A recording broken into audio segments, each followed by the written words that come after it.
All right, guys, welcome back to another episode of the Readiness Report with myself, Aaron Singerman, and Eric Hart, the president of Redcon One. Silky Tuba. Silky Tuba. Silky Tuba. He prefers to go by Silky Tuba. It's trademarked now. It is trademarked. It is trademarked. It's our IP. It's our IP at Redcon One. Before we even get going on, I just want everybody to notice the new Texas Lone Star State Redcon One shirt that goes with the Redcon One Total War. Yep, Texas T. So it's almost kind of like an Arnold Palmer, really. Yeah, Arnold Palmer. People have been asking. Yeah. And then Eric is wearing the hoodie, which is going to be available right at midnight, right? Midnight?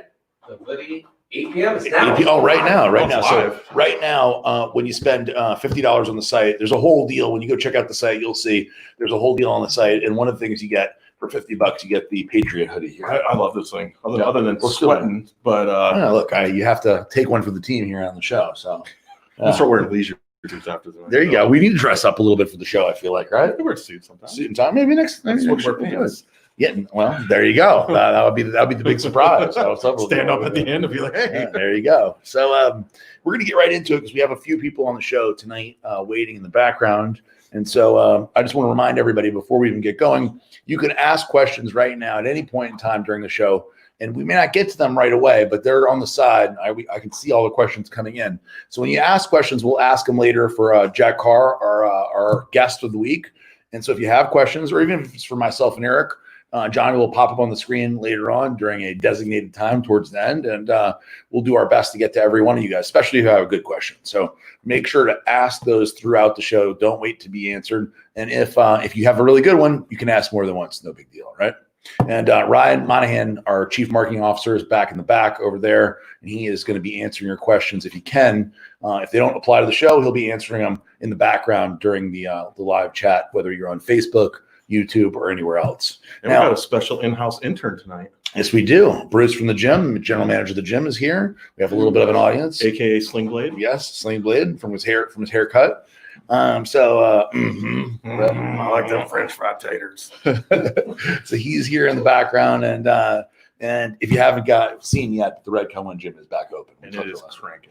It's crazy. It's crazy. It's awesome. We're social distancing. Don't worry, but there is a lot of people. Yeah, Bruce walks around with a 6-foot tape measure. Yeah, pushing people apart. So guys, a lot is going on in the country right now. The country is pretty crazy. I mean, in my 40 years on this earth, I have yet to see anything like this before. And what's funny is I would have said the same thing a few weeks ago with the coronavirus. 100%. We were talking about it, and now whether it's the coronavirus or now riots all over the place and people destroying property and stealing and everything else. It's been one piece of bad news to another piece of bad news, basically, right? Yeah, it's interesting on narrative in the news. Yes, it is. But funny, when's the last time you heard about coronavirus? No, nobody cares about that anymore. That's old news. What? Corona what? I'll have a Corona. Hell yeah. No, that's kind of where we're at right now. It's interesting how things, it's 1 minute. We always talk about, me and you, we're not on the show since this is episode 3, but we talk about how fast the news cycle is. Very fast. The news cycle's so fucking fast now. It's advanced to a level where it's like, before you know it, you don't focus on it too long because there's something else coming along the way. And I think people forget too, the news is a business. It is a business. And media is a business. A lot of times people watch and they think it is everything that they see is 100% factual. Right. But it is a business, and you're being shown what that particular outlet wants you to see. So yeah, look, ultimately they're selling ads, right? They're selling ads, and they're getting eyes on it, and everybody knows about clickbait now, right? Clickbait is clickbait title, clickbait whatever, that gets people to look, and ultimately that's kind of what it's about. And so we have different media outlets with different agendas that are all, I read every morning. I read foxnews.com and I read cnn.com. And it can be the same thing, literally the same story, but told in a whole different direction, where literally one says good, the other one says bad, and it's the exact same shit. It's crazy to see that we have such conflicting news outlets. Because when I was a kid, Walter Cronkite, when he told you it's the news and that's it, you believed it because that's what he says. And why would he say anything otherwise? And now there's a lot going on. Yeah, we're always sending each other stories. You're like, all right, look at this version. Look at this. I told Jack and me spoke today before the show, and I told him it's almost like there's two competing forces in the world now. depending on your view, good and evil or whatever, right? Or evil and good. But there's two competing forces. One is pushing the economy is back to normal. Everything's okay. The stock market is going up, up, up. And other force is causing discord, drama, and I mean, disruption, chaos, right? And they're fighting to see who's going to win. Yeah. And unfortunately, you have the tragic event of George Floyd losing his life. And, and personally, like my point of view is, that's getting kind of pushed where you're not really, where it's maybe a chance to make positive change. Those opposing forces right now are, trying to take control of what's being heard in that. 100%. So one of the things that I saw on the news that was really amazing and interesting, and a lot of people caught a lot of people's attention, is our friend Shooter, who's going to be on the show in just a minute. So let me show you guys, or Johnny's going to pull up right now, what exactly we're even talking about. You've probably seen it, you didn't even know. So here it is. So he's running up on a guy. I don't want to ruin it for him because I'd rather hear it from his perspective and what happens here.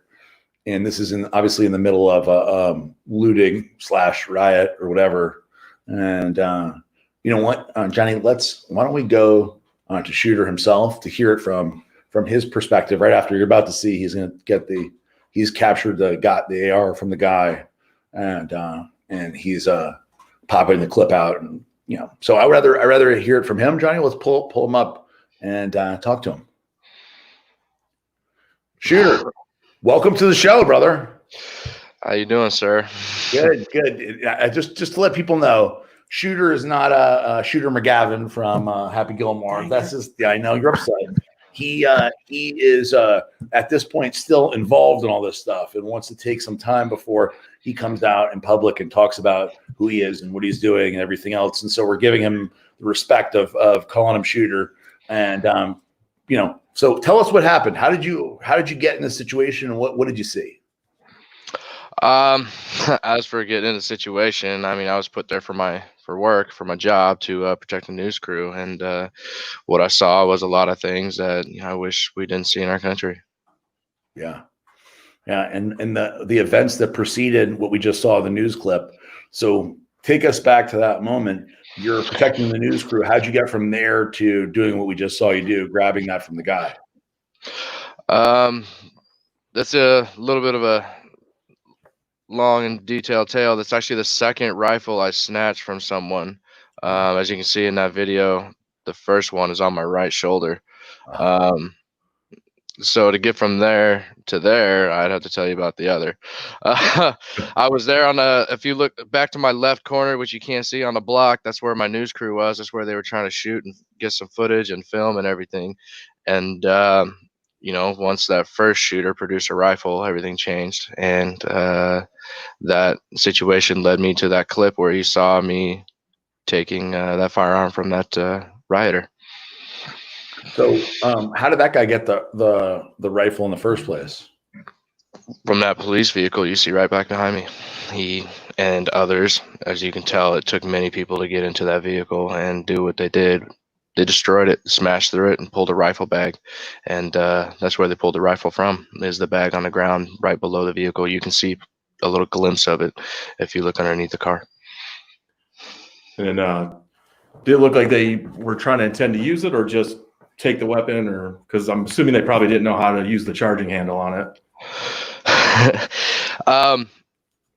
To give a little context, quite a few years of firearms experience, and especially what really helped is firearms instruction. To see people and how they handle a firearm, you can really get to tell if they know what they're doing or not. He did not. And as for what they intended to do with it, that's completely deduced on my own opinion and situational awareness, but they had escalated everything they've done from that moment on, so I could only take it one other place. Now they had stolen a police firearm. Yeah. So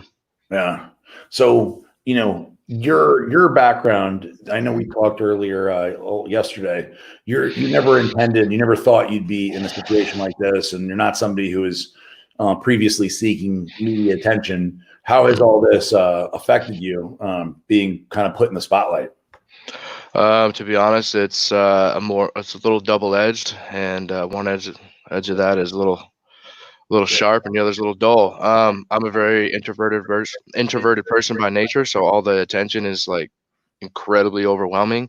However, the last Wednesday, now a little over a week ago, I had met up with a close friend of mine, um, who owns a company, to get some guidance on how to start my own, and that's what I was working on. And then this happened, and then it blew up. So timing and opportunity dictates that I take advantage, and run with it and see what I can do. Yeah, for sure. I mean, you have no choice. You definitely have an opportunity now, and people are interested. And a lot of people, I mean, when I posted the video and Redcon posted the video, a lot of people were saying, you're a hero for what you did. And how do you take that? No, I don't think I'm a hero at all.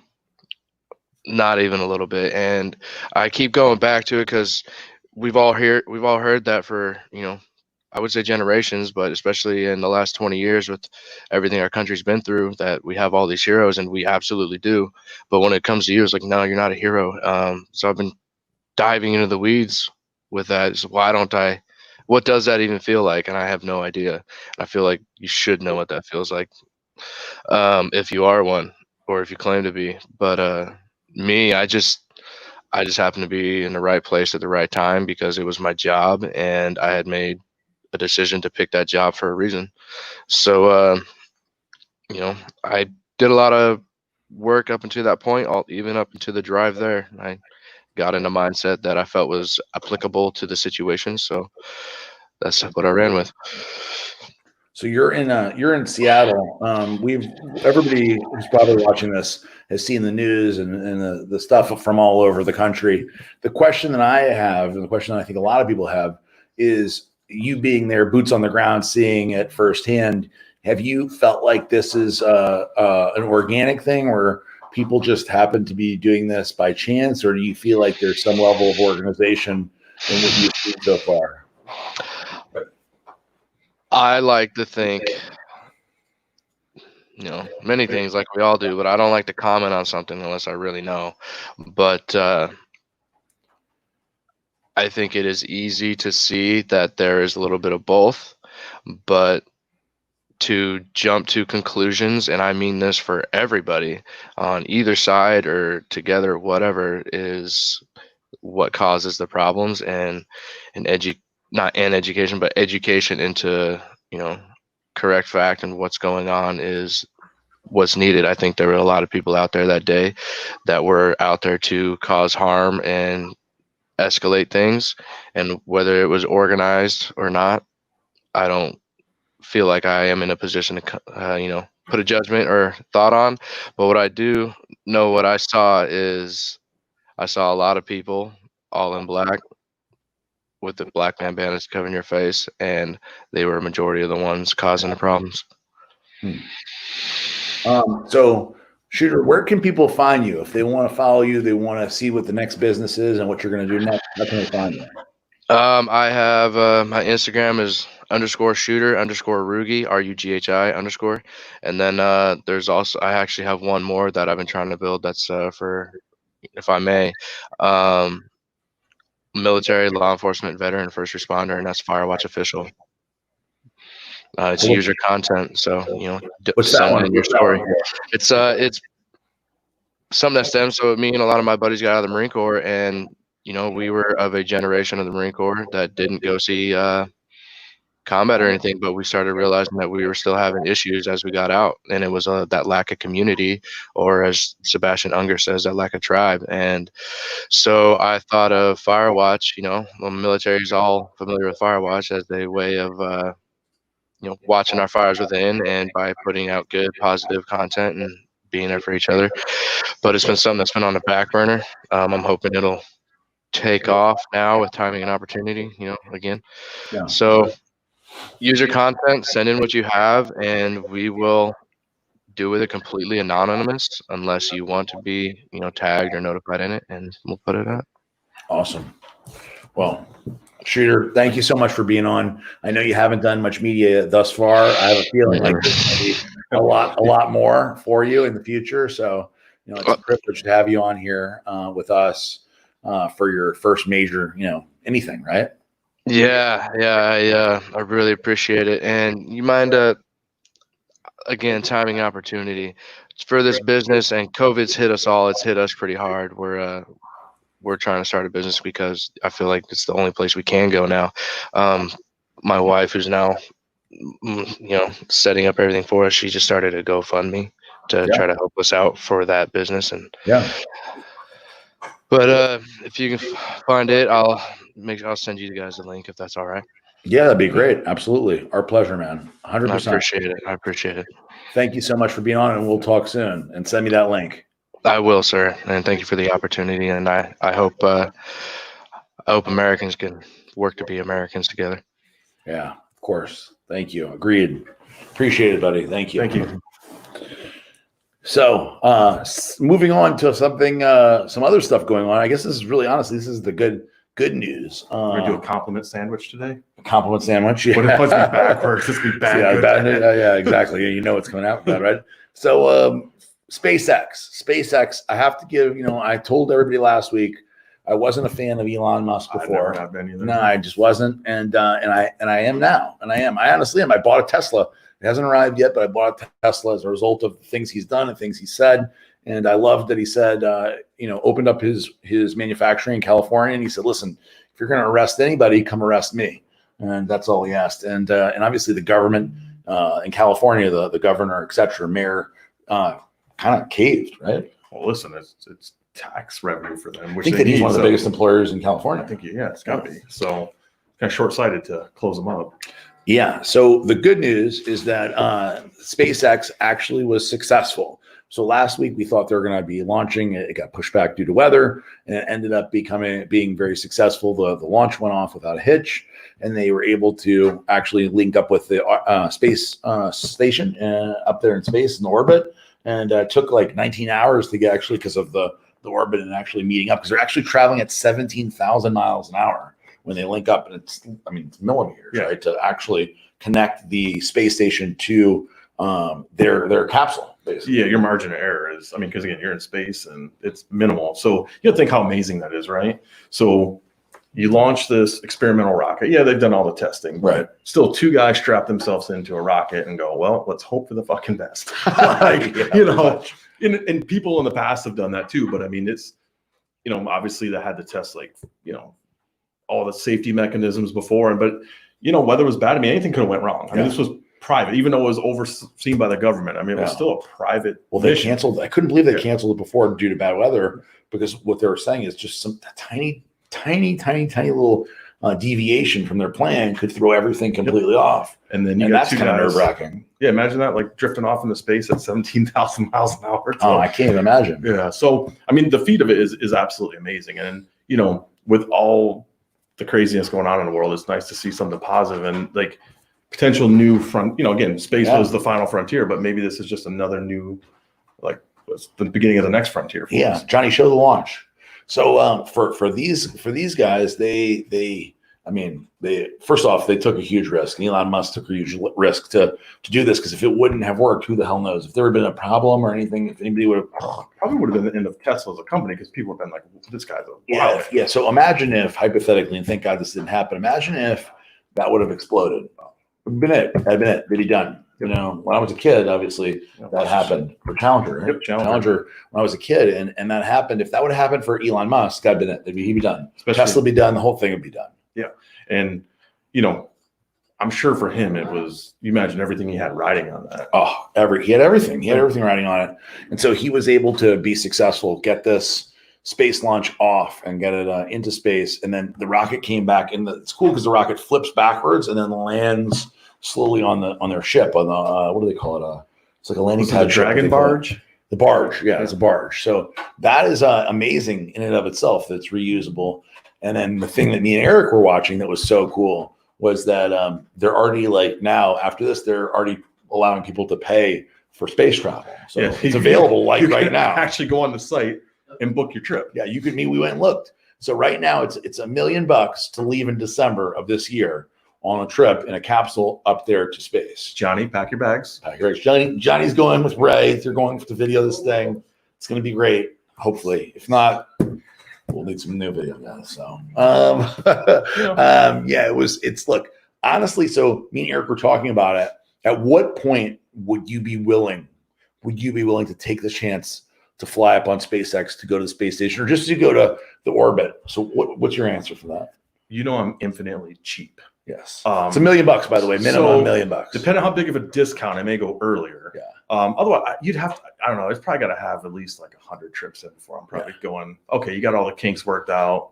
Like, you got a shit-proof spacesuit. So okay, so I guess. Well, they definitely shit in their spacesuits. They're 19 hours. More than likely, they certainly pissed. Almost certainly shit in their spacesuits. So, I mean, but you can't smell it because it's probably probably good. If you couldn't, if you were an oxygen, it's like, oh no, sorry, Eric, I didn't mean to shit in my spacesuit. Well, it's the risk you take, but depending on how big of a discount, I may go earlier, but I would do it. I still, again, because who knows in your lifetime where things are going to go, and you might not wake up tomorrow. So look, the last space trip to the moon was in the 50s. So it's like the 50s or 60s? No, 60s. Sorry, you're right. 60s. The first was 50s. 60s was the last time. So who the hell knows when anybody will have a chance to do any of this shit again? Anything could change at any moment. So yeah, I mean, for me, I think you're probably right. I think I have 3 little boys, so it would be very difficult to be a risk taker and say like, hey, I don't care. I'm gonna throw caution to the wind. 2. Yeah, I'm going on flight number 2. It worked once. I'm going. But if there was 100 trips that were successful, I'd probably risk it. I don't know about the $1 million at this point, but you never know. And by trip number 100, maybe, I don't know. I mean, like me and you went to we should have sent this to Johnny for the clips, but we went to the zero gravity where we went on the plane up and down and went to experience zero gravity over and over again. Which we're talking about doing again because it's so much fun. Yeah, we're gonna do it with the boys, our children, our older children. So literally the plane goes like this. And when it goes like this, you have zero gravity for about 30 seconds? 30, 40 seconds. Yeah, it was really fun. Flip. You literally just come off the ground. I would do it. All right, let's go to the next story. So Twitter adds a warning label fact check for Trump's false voting claims. Or it was really more like him. I think the false voting, I think it was really for the for inciting violence was the last thing that is that what it was? Blocked. I think there's several things, and I think maybe one of them was the voting claims, and there's another thing for inciting violence over the whole thing. So my big thing on all this, all the social media stuff with Trump or anybody, is that should these media platforms be the arbiter of the truth or not the truth, right? Should they be the ones who make decision if it's free speech or not free speech, or is somebody trying to provide disinformation or just provide their view of the information? In my opinion, is no. That's not their job. Because, like we said before, they're a business ultimately. They're so why are they the one determining what's constitutional or not? And they have an agenda too, because they have opinions. And if you have opinions, and you're going to be the arbiter of truth, you need to remove your opinions altogether. And so, because these people have an agenda, and the guy who at Twitter, I looked this up, was this guy Yossi something or another. I forget his last. Yossi Roth. So he's the guy who's making the decisions. He's in charge of these decisions, and he runs that part of the company. And he has made many comments about tangerine Nazi and stuff like that about Trump. So it's like you have a bias, and I think that if these social media platforms, they need to just stay the fuck out of it, honestly. Well, yeah, that's the thing is you provide the platform and you should have no opinion. Obviously, if someone's doing something illegal or they're not a news outlet, so if you do that once, then you have to do it all the time. Right. That's what I mean. They're just providing a platform for people to have an opinion. Right. Yeah, and say, I agree. They shouldn't, whether you like them or not. Necessarily, that's not the argument. Should they be the one dictating it? Yeah, because if you do it once, so a news outlet, let's say it's whatever. Let's say it's Fox News or CNN or whatever, they have a responsibility to report accurate facts. Right. That's what their job is, and they should fact check and all that stuff. Well, if you're doing that for one thing in your platform, you have to do it for everything. You can't pick and choose based on how you want to spin it. No, and that's not what they're set up to do. And I can't imagine if Twitter had to fact check every tweet, what that would look like for them. That's what I mean. So you can do it for millions or how many people are on there? Hundreds, billions. I don't know, billion people maybe on Twitter. I don't know, hundreds and hundreds of millions. How many tweets a day? Probably a billion tweets a day. You're gonna fact check them all? Yeah. Because that's what's supposed to happen with a news story. In journalism, you're supposed to, if you're gonna be a news outlet, you need to fact check. You need to make sure that when somebody says it's this way, it actually is that way. Yeah. So that's why you can't be a news outlet one time and then the truth later. So yeah. So lots of bankruptcies are going on right now. And how many more? A lot, I think. So right now, the big one that we recently had was Hertz, and Hertz is a company that's been around a long, long, long time, much longer than me and you've been around. And they went bankrupt, filed Chapter 11, and there's more and more all the time. Gold's Gym, which Redcon One does big business with, and we were on the phone with today. They went Chapter 11. A lot of other companies are, and recently, 24-Hour Fitness is preparing for bankruptcy. Is there Chapter 11 as well? I believe it's Chapter 11. The different chapters. I'm honestly not familiar with what each chapter means, and I've seen a few people file different chapter. There's 1 or 13 7. and I'm not Chapter sure. 7's personal. Yes. 11 for the most part is, again, someone can fact check me and correct me if I'm wrong, but it's more a restructuring of debt. We're not a media. We're a media outlet. We're not a news organization, so it's okay. Don't We're worry. just two guys bullshitting. We don't fucking know. I mean, come on. But yeah, 11 is a restructured debt. So Yes. I'm sure you might even hear at one point, again, wouldn't be someone like GNC did, because again, Yeah. you own all these retail outlets, you're in all these real estate deals, and it's just a way to restructure some of your debt and get out of some of the overhead Yes, from real it's an estate. important fact. Yeah. Then you get down, so it's the 80-20 rule, right? So Yes. 80% of your revenue comes from 20% of your locations probably. And, with a lot of these businesses, they just kept growing and growing and added overhead, but maybe these, laggard business, locations weren't really driving a lot of revenue. Yes. So it's not that they're going to go away. It's just they're going to get rid of locations that maybe aren't busy and then streamline. And I think that's one thing that'll come out of COVID that might be positive is businesses streamlining, get rid of just the waste. And we've actually heard that. That's not just Eric's opinion. We've actually heard that from. Fact check that shit. Yeah, I checked it a moment ago. I checked it. You didn't see me. I checked it, and I heard. You're right. You're good. So the company that we were dealing with that's going through this now, it told us literally hey, we're good with you. We're good with everybody. It's strictly a real estate move. We have bad deals or we have bad locations that need to go, and this gives us an opportunity to get rid of those. So take that 20 that's awesome, and get rid of the 80 that's bad, or get maybe only 20% of the bad 80, and now we're a better position than we were before, and we're much more healthy, and they can actually move out of Chapter 11 and back to normal again. And I think that's one of the things that the most American public don't realize is that somebody goes bankrupt, Chapter 11 or whatever, they can reverse it and go out of it as well. It's not like you're done, the business is closed. So like Hertz, for example, it doesn't mean Hertz is closing all their stores and they're going to be gone next year or in a few months. They may be restructuring debt or restructuring, like for in this case, we talked about real estate stuff. Maybe they own real estate or renting in bad places. It's not working for them. This is their opportunity to restructure and become a more profitable company. Yeah, and Hertz probably had way too many vehicles than they needed because they're paying a floor plan on them. It was just a way to get out from underneath debt. 100%. It could be. I think 13 is when you just completely go out. Yes. That's them. You're done. It's like Toys R Us. Yeah, they're gone. They're gone. They're not coming back, unfortunately. I love Toys R Us, but it is what it is. If they were here during COVID, they would really be in trouble. You'd be doing BOGOs all day long. Get some good deals.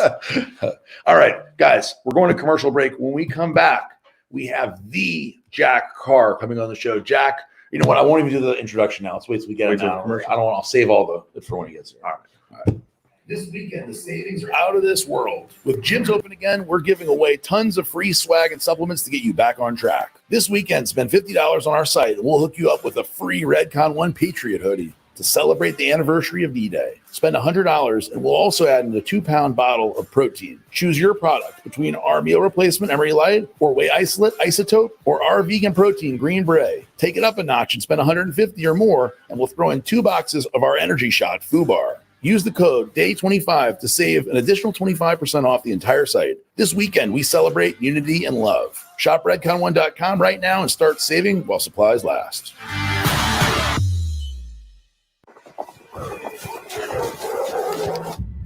3 journalists went missing today in the Central African Republic. Russian mercenaries At a recent briefing, the press secretary, well-known ranching family. an American woman was abducted by an agricultural project in Romania. Her current whereabouts are unknown.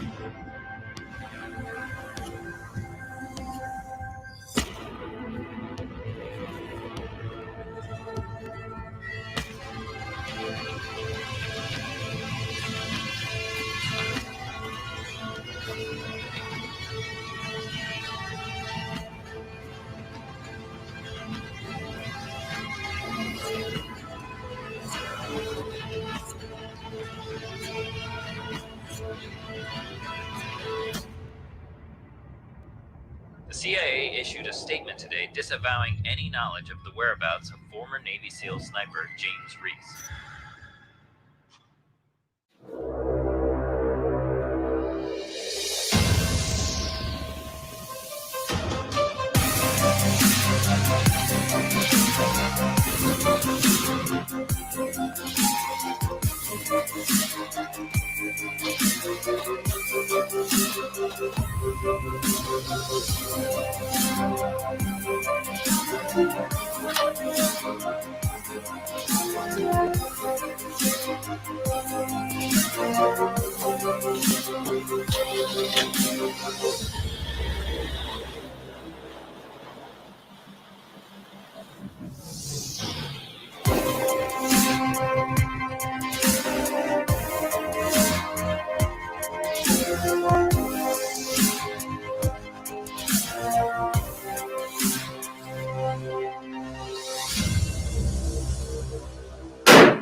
All right, guys. So without further ado, I want to introduce our next guest, our third guest, and I'm very excited to have Jack Carr with us. Hey, Jack, how you doing, buddy? How's it going, guys? Thanks for having me on. Really good. Jack, I didn't get to give the whole introduction. Jack is not just a New York Times bestselling author. He's also a vet who spent 20 years in the teams as a Navy SEAL and spent quite a bit of time basically defending the country, defending our freedoms, and working, with a lot of guys that we know, kicking ass and killing bad guys, basically. So first off, before we even get going, thank you for that. That is a huge, huge deal, and we truly appreciate the time and the sacrifice that you committed to protecting us. Yeah, 20 years of service. Huge deal. Well, thank you so much. And first time I became aware of you guys actually is through all my friends that seem to be using your products. So once I got on Instagram, I'm like, look at all these guys. They're getting all yoked up in the gym. How'd that guy get so big? And then it's like Redcon 1, and like, so that's how I first found out about you guys.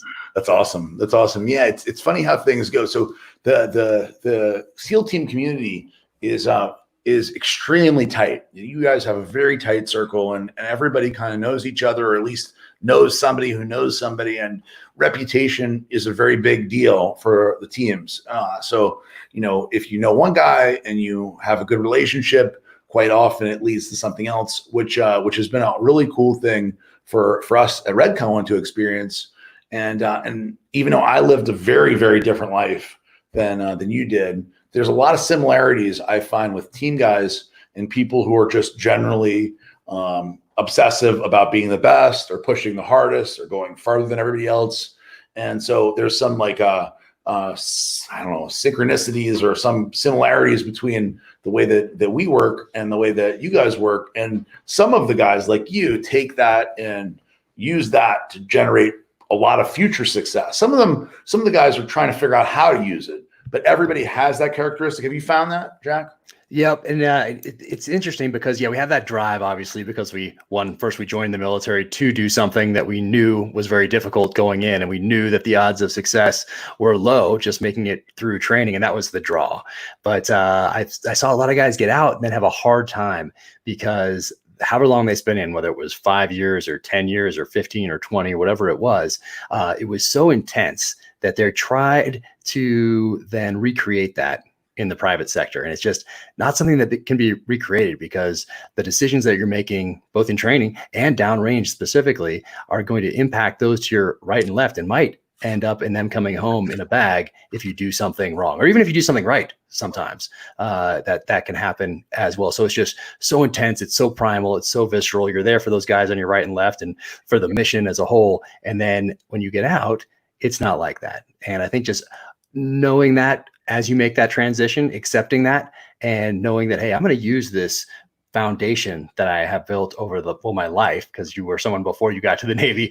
So you're using that foundation to then move forward. And I think that's the key, is using that to move forward, just like you would anything else in life, no matter what profession that you're in, because a transition is a transition. And you're going to go through those transitions in business, whether you're in professional sports, through a divorce or whatever it may be, but you're going to make that transition. And for us in special operations, we just have to realize that, you know what, when I go and start this new company, or I join another company, or I go to law school or get an MBA or whatever it might be, it's not going to be like being in a platoon. It's not going to be like going into Ramadi at 06 in the height of the war. It's going to be different, and that's okay. But I'm going to use this foundation that I built over a lifetime to move the ball forward. So I think that's really important.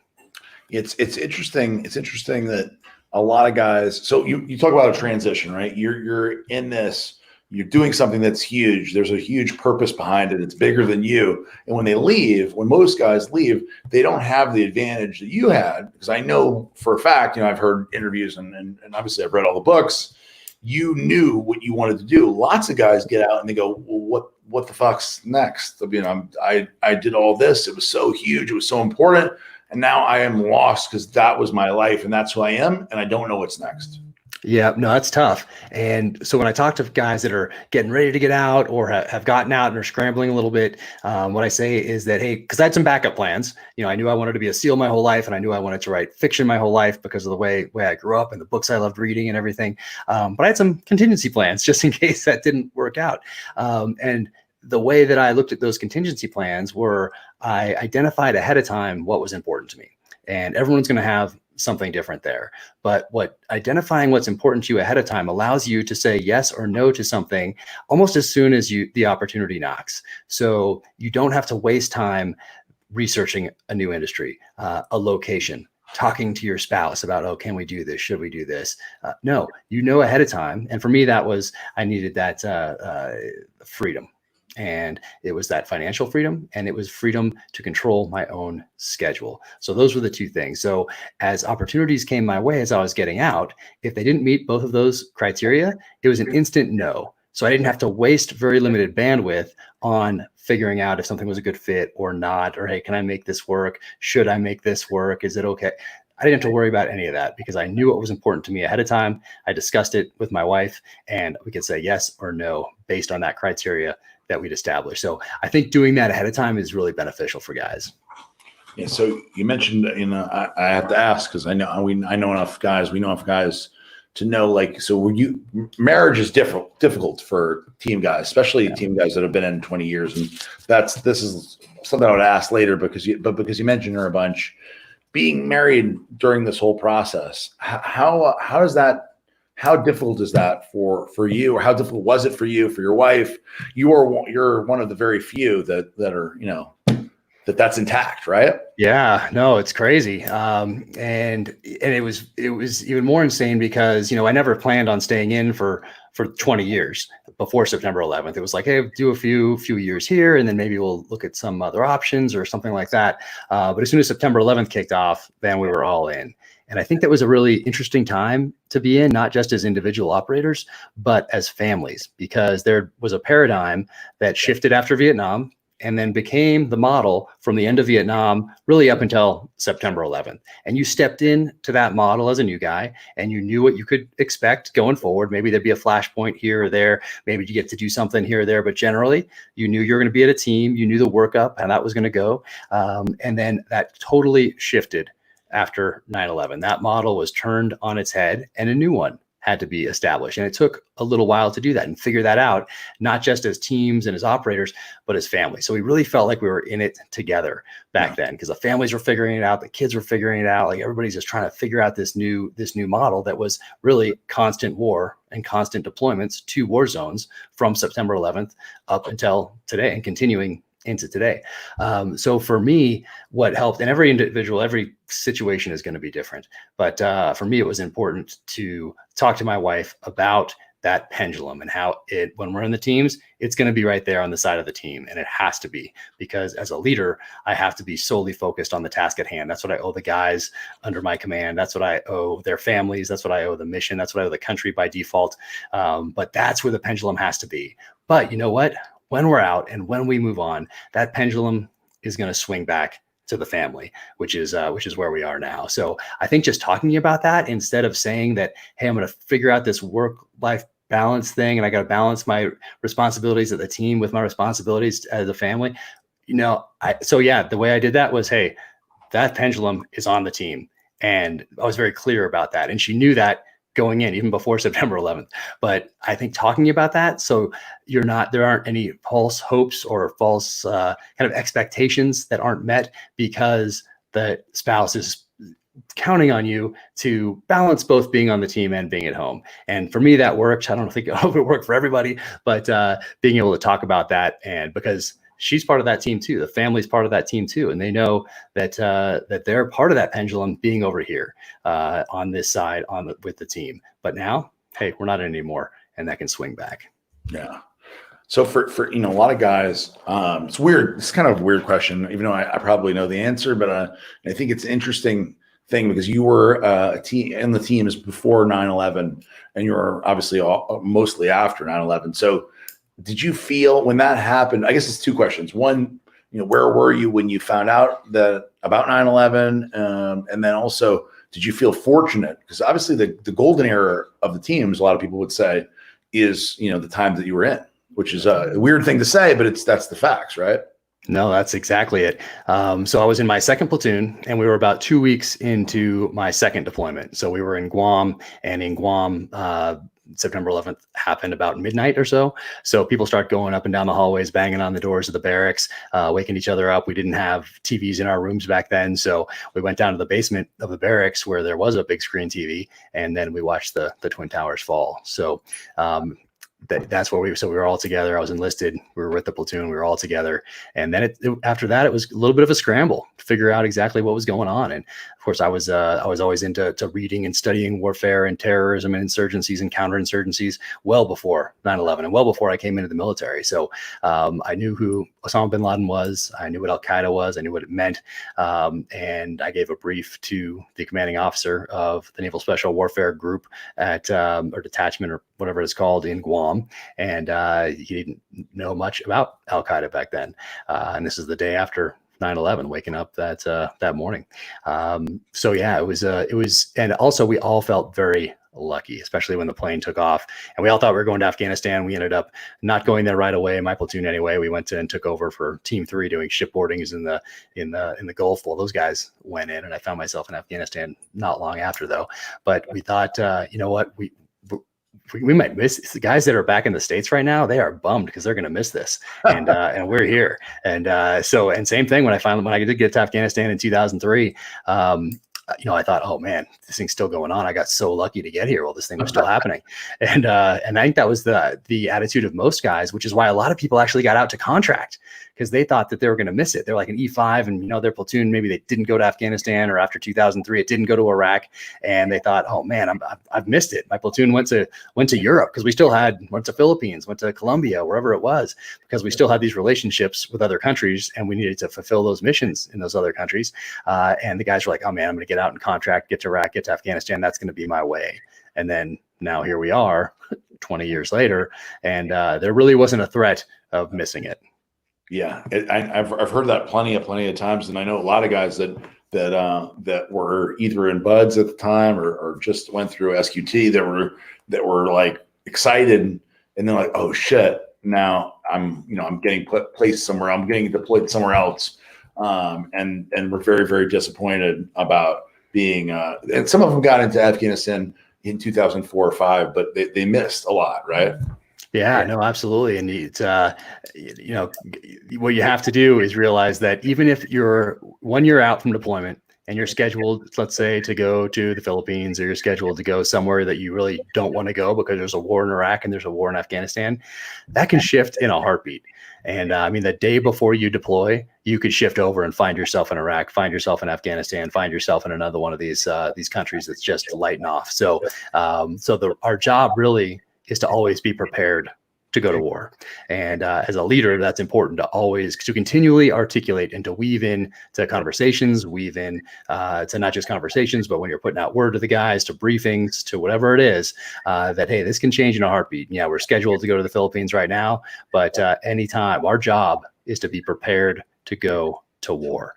Right. And that always remains the case. So that has to be the sole focus. And as a leader, both as officer and senior enlisted leadership, that's where you have to keep the guys focused on being prepared for war and continually making themselves better SEALs each and every day. Yeah. So you guys, so when you, it's funny because people probably that are watching go, well, what the hell he wanted to, but you guys are trained. You go there because that's what you're wanting to do. You want to go into combat. You want to defend the country. You want to kill bad guys. And I think for a lot of people, that's very, very foreign, where the thought process would be the exact opposite. So it's like you guys, it's like being, the best way I could explain it, and you probably could do a better job, is if you I played high school football. I wasn't very good, but if you were good and you're on the bench, right, you want to go and you want to have an opportunity to play. And so if you just sit the bench your whole high school career, you're a pro, and you're like, in your case, you guys' case, you're a pro and you sit the bench, you never play one down. That's the shit. I mean, the people the team guys I've met who seem to be the most angry are the ones that never ever went to war, that never saw any combat. Yeah, I mean, it can happen. I mean, if you stay in long enough, if you put in that time and you do what you can to stay in an operational billet, like especially after September 11th, like you'll wind up there at some point. You just got to stay in. You got to put in all that mat time and training, and just stay in billets that will hopefully get you where you need to go. But yeah, for us, like we thought coming in, well, and probably for most of us, like we wanted to be tested in that crucible that is buds. We all want to be tested in Hell Week, see if we can make that. But as soon as that's over, you want to be tested in combat. That's just a path. That's just something you have to do to get to your team, to learn the trade, to really establish your reputation, to become a sniper, to get good at free fall, become a breacher, whatever you're gonna do, and then to apply those skills against the enemy. And we thought when we got to our first SEAL teams, we all thought we were going to show up and get issued these pagers and get all this awesome gear. And then we'd like fly off and save the princess and then be back in time for beers the next night. And that didn't happen. Like we got there and they handed us mops and brooms and said, clean that bathroom and paint that wall and change that light bulb and, do new guy stuff, take out the trash, make sure there's beer in the fridge, all that new guy stuff. And so we didn't really get to do what we thought we were coming in to do until after September 11th. And then that paradigm shifted and we started to do the things that we thought we were going to do ahead when we first showed up. Yeah. Yeah. Well, that's, you came in the right time in the right place. So you mentioned buds, you mentioned Hell Week, and I'd be remiss if I didn't ask you about the experience, because obviously that's something that a lot of people know the training and know how difficult the training is at buds. And I've had the good fortune of being able to go visit and see the whole place and go to Coronado Island and get a tour of everything and see everything without actually having to go there and do all the. You're smart. That's the way to do it. Yeah, I have a picture of me on the grinder standing there, but I actually didn't have to have any of the bad stuff. What he's actually asking is, can you help him get Hell Week? He wants to go and do it. No, I think there's a couple of companies that actually offer that now. You know what? I wouldn't recommend it. He wants to do Hell Week. No. I wouldn't. I could maybe survive SpaceX. I definitely could not survive Hell Week. I think, Jack, tell me what your opinion is.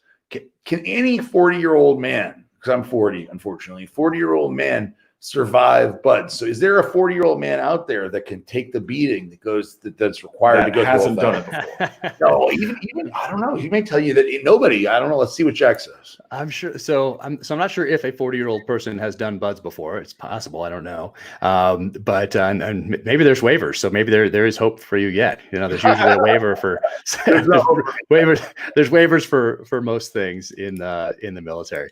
But so really any average high school athlete can make it through. And because really what we're looking for is that grit, that mental fortitude, that determination, that drive. And we're going to get you in shape. Like you can show the better shape you're in when you show up, probably the better it is for you. But if you're an average high school athlete, you show up those first couple weeks, you'll be getting in shape. Like we're going to run you pretty good. You're going to go through that obstacle course. You're going to fall off maybe a couple times, but you're going to get it. And then on the outside, when you're in your off time, you're going to learn some of that technique. You're going to go back to that obstacle course. And if you had problems with something that first week, then you're going to figure out how to get that rope down. You're going to figure out how to do that on the weekend. Or if you're having trouble in a swim, you're going to talk to a buddy and say, how are you so fast in the water? And that person's going to take you out. They're going to teach you some of that technique. And we do a lot better these days, I think, of teaching guys the technique on all these things. Because when I went through, it was just like baptism by fire. But now I think we take a lot more time to teach them that technique so we don't lose good guys simply because they've never seen the ocean before and they didn't really understand this new type of stroke that we teach there, which is the combat side stroke, which no one does anywhere really but in the military. So so any average high school athlete will get there, as you can tell from these pictures. You know, the guys look like, yeah, they're just kind of young and in shape and looks like a high school, I don't know, football, lacrosse, rugby, whatever type team. But once you get there, yeah, what we're looking, some of those guys that are in the best shape are going to quit the first hour of Hell Week. And I heard that when I first got there, and I looked around and I saw these guys that were just these physical specimens, and I saw them climbing these ropes, and I saw them yelling at the class to motivate everybody. And I was like, oh man, this is crazy. How am I going to make it through this thing with a guy looks like that? And then sure enough, first hour of Hell Week, that guy's ringing the bell. And I was like, yep, I love it. This thing, that's the program working. And a lot of my class would say, you know, go come back when someone would get out of the surf zone in Hell Week or go to quit, and you know, oh, come back. And I never said a thing because I was like, this is the program working. And if that guy is thinking about quitting right now, then he needs to go away. So I always remained silent when someone got up to quit. Like, yep, that's it. Kind of take some of their power. You know, one of the things, right, is that, like, in a way, I mean, I'm just putting myself in the position is that, like, everybody who quits is one less guy, you know, because, you know, basically the percentages seem to stay the same. So if you've got a class of 200, you basically know 20, 30 of them are going to make it. So every guy that's gone, you're like, okay, better chance for me. Better. Right? Yeah, actually, a friend of mine used that as a technique. He'd look at one person and say, I'm not going to quit till they quit. And then that person would quit, and he'd just shift to a new person. He'd be like, okay, I'm not going to quit till they quit. And that person would quit. And he just kept picking new people until he made it through, till Friday afternoon. So that worked for him. And, you know, for me, I thought about, because it's hard, whatever. But what I thought about was how much harder it was for the generations that sacrificed so much to give me the opportunity to be there on that beach in Coronado, doing those pull-ups, doing those sit-ups, doing those push-ups, getting yelled at, doing those swims.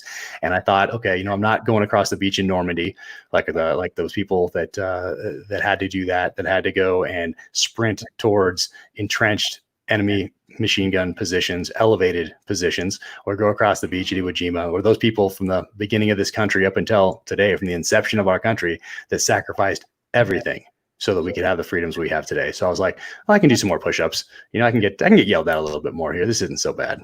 Jack, did you ever seriously consider quitting and ringing the bell and calling it, being like, screw it? No, you know, it's just hard. And you're like, you know what, I could be nice and warm right now, but it's not like, oh man, I should quit and be nice and warm right now. So it's not like an either or, you know, it's like, it's always there. The bell is there the entire time. And people will say, if you didn't think about quitting, then you're wrong. So I guess you think of it in more like abstract terms, because you're seeing people quit the whole time. The bell is just ringing, because we put it in the trailer hitch of the vehicles that follow us around during Hell Week. So the rest of first phase, it's on the grinder. So you have to actually run. You have to make an effort to get to that bell, put your helmet down and ring it 3 times. Well, for Hell Week, we make it very easy. We put it in the trailer hitch of a vehicle that's within sight of you the entire week. So you see it happening. So you think of it in those terms. But, you know, for me, I'd been telling people I was going to be a SEAL since I was 7 years old. So I couldn't very well go home having quit after telling everybody. Isn't it funny? So Jack, a lot of the people that I am friendly with or friends with or associated with, it seems like a large majority of the team guys have had this in their mind for a long time. I mean, for me personally, the reason why I initially was interested in this, and so for me, just a little background is that I was a problem child, you know, essentially, and I had drug problems in my teenage years, and then very severe drug problems in my early 20s. But I always like loved the idea and was very interested in Navy SEALs. I loved the movie Navy SEALs with Charlie Sheen. I read Rogue Warrior many times. I loved I was really, you know, there wasn't a lot of material then, but I had read all of it many times. And I thought, like, hey, that's me. I'm the outcast that could do a good thing and kill bad guys. And I'd like to do something more important. And then I kind of got lost along the way. But a lot of guys have either a similar story, like Adam Brown, who had a similar story, that actually redirected it and did what I did, but then decided and was able to redirect it towards something positive earlier. I did the same thing and redirected to something positive later in my life. He was able to figure it out earlier, and lots and lots of guys, basically almost everybody. I'm trying to think of who I know that didn't know. There's somebody I know, and I'm trying to figure out who. Yeah, there's a couple guys that are like, yeah, I heard about it in boot camp. And I'm like, what? Yeah. You heard about this in boot camp? Like, what? How could you not know about this? Like, I've been focused on this for all these years. Yeah, I asked Terry Hooen one time. Hey, I said, Terry, "Hey, how did yeah. you?" Because he served so long. Yeah, Terry was one. And of I them. asked him, I was like, "Is There's this a few. something you always want to do?" He goes, "No." He goes, "I was a good swimmer, and I just thought I could do it." Yeah, That's pretty Yeah, much. there's guys like that. Yeah, there's some that show up at boot camp and hear about it, or they heard about it, a year before, and then they say, "That sounds good. I'll go into the military and give that a shot." And then there are guys like me that have wanted to do it their whole life, or guys that when they found out about what SEALs were, if they were 10, 11, 12, 13, 14, whatever that year was, that's as soon as they heard about it, they're like, "That's what I want to do." And it just, I happened to hear about them when I was 7. Other people found out later along the line. What's that? Dom Rosso and his best buddy John Devine. Yeah. Were they were as children, they played and pretended to be SEALs together, and ended up both becoming SEALs. And obviously Dom went a little further and was a little longer in the Gold Squadron, but John Devine, and they both went, they both served. I think they served together a little bit of time, but most of them they're separate, but they both went and made it through buds, and to this day remain very close. Yep, great guys. Yeah, John helps me out. Well, they both helped me out immensely with the novels. In the first 2 videos, Dom is the guy in the first 2 videos, and then John helped me out a ton with the dog stuff in book 3. So I'd call him and be like, "Hey, if I was to call you right now and say, hey, we need to go do something, what gear do you have if we're bringing a multi-purpose canine with us, one of the ones that you're training? Like, give me that capabilities right now, not what we had in the military, but what you have. If I'm to call you and say, hey, we need to go do this assault right now, what do you have?" And then I wrote that down and got it in the book. Yeah, John's a great guy, and awesome. I have a dog being trained by him at this very moment. So do I. Oh, we both do. Yeah. What's the name? That's awesome. So I have Scout with him right now, and I think Scout would be back with us had the COVID stuff not hit, but I think that prolonged things a little bit. I've seen Scout. So my dog is Nola, and she's with him right now as well. And I've seen the 2 dogs together. So awesome. That's really cool. Yeah. So we it's funny because Dom was at my house and we were doing cardio together, and I was like walking and he's doing the stair mill at like a brisk run, pretty much. And he was telling me about the benefit because he's got a bunch of kids. I think he's got one more than me, one more than us, me and you, and or maybe 2 more. I don't know. We have 3. Does he have 4 or 5? I'm not sure. It's so hard to keep track. Yeah, exactly. So he was saying how important it is for my boys. I have 3 boys to have a dog, and how great it's been for his family. And he was telling me about his experience. I'm like, fuck, I should have a dog. I should do it, right? And I was like, yeah, but because I had a dog that I loved that passed away, and I was like, dogs don't live long enough. I don't want my kids to go through that kind of loss as a child. And he's like, dude, you're missing out. This is important. And then you can get a dog like the dog that I have that can protect your family. You travel a lot. The dog will die for your family, and it'll fight and die for your boys and your wife. And I'm like, all right, that makes sense to me. I mean, I feel that, I understand that, and I started looking into it, and he put me in touch. I'm also friends with Mike Ritland, so I was didn't know who to talk to. But once I went and visited John outside of LA, and I saw his whole compound and training the dogs. I was like, okay, let's do this, and I'm excited to get the dog at the house. Yeah, that's awesome. And for kids, I think, it's tough when a dog passes away, but it also helps teach them a little bit about mortality, life and death, and so it's kind of I don't know. I think it's as horrible as it is, and as painful as it still is to even think back now on dogs you had in the past and just think about that. I mean, it's painful, but I think it's beneficial and almost necessary for kids to have that. He expressed all that, and you know what? I once I thought about it, I agreed, and was like, you know what, I should do it. And we did. So before we get into the writing stuff, I wanted to ask you a little bit more about Buds, because people are fascinated with Hell Week and going through the process. So if you could think of a time, for me, if I imagine myself, right, the thing that scares me or makes me the most nervous is drown proofing and the pool work. I'm actually a pretty decent swimmer, not great by any means, but not bad. But going through the actual, like we're seeing right now, this is no big deal. Like I feel like I'm okay with that. PT, I'm okay with, the surf torture. I could deal with that. But going in the pool and tying your hands and feet together and going up and down or any of that stuff.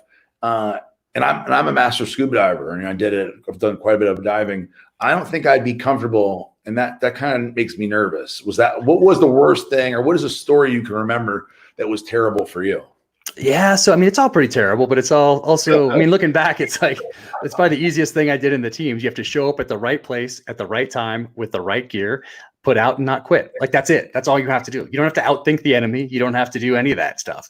You don't have to adapt quicker than the enemy. You don't have to do you just have to not quit, essentially, and run really fast and swim fast enough and do all those things. So, when I look back, I don't look back and say, oh, this one part was so horrible. The swims were tough for me, even though I was comfortable in the water. But learning that combat stride stroke was tough, which is probably why I used it as an example earlier. And a guy, a water polo player that had played water polo in college, took me aside and showed me how to do this side stroke thing.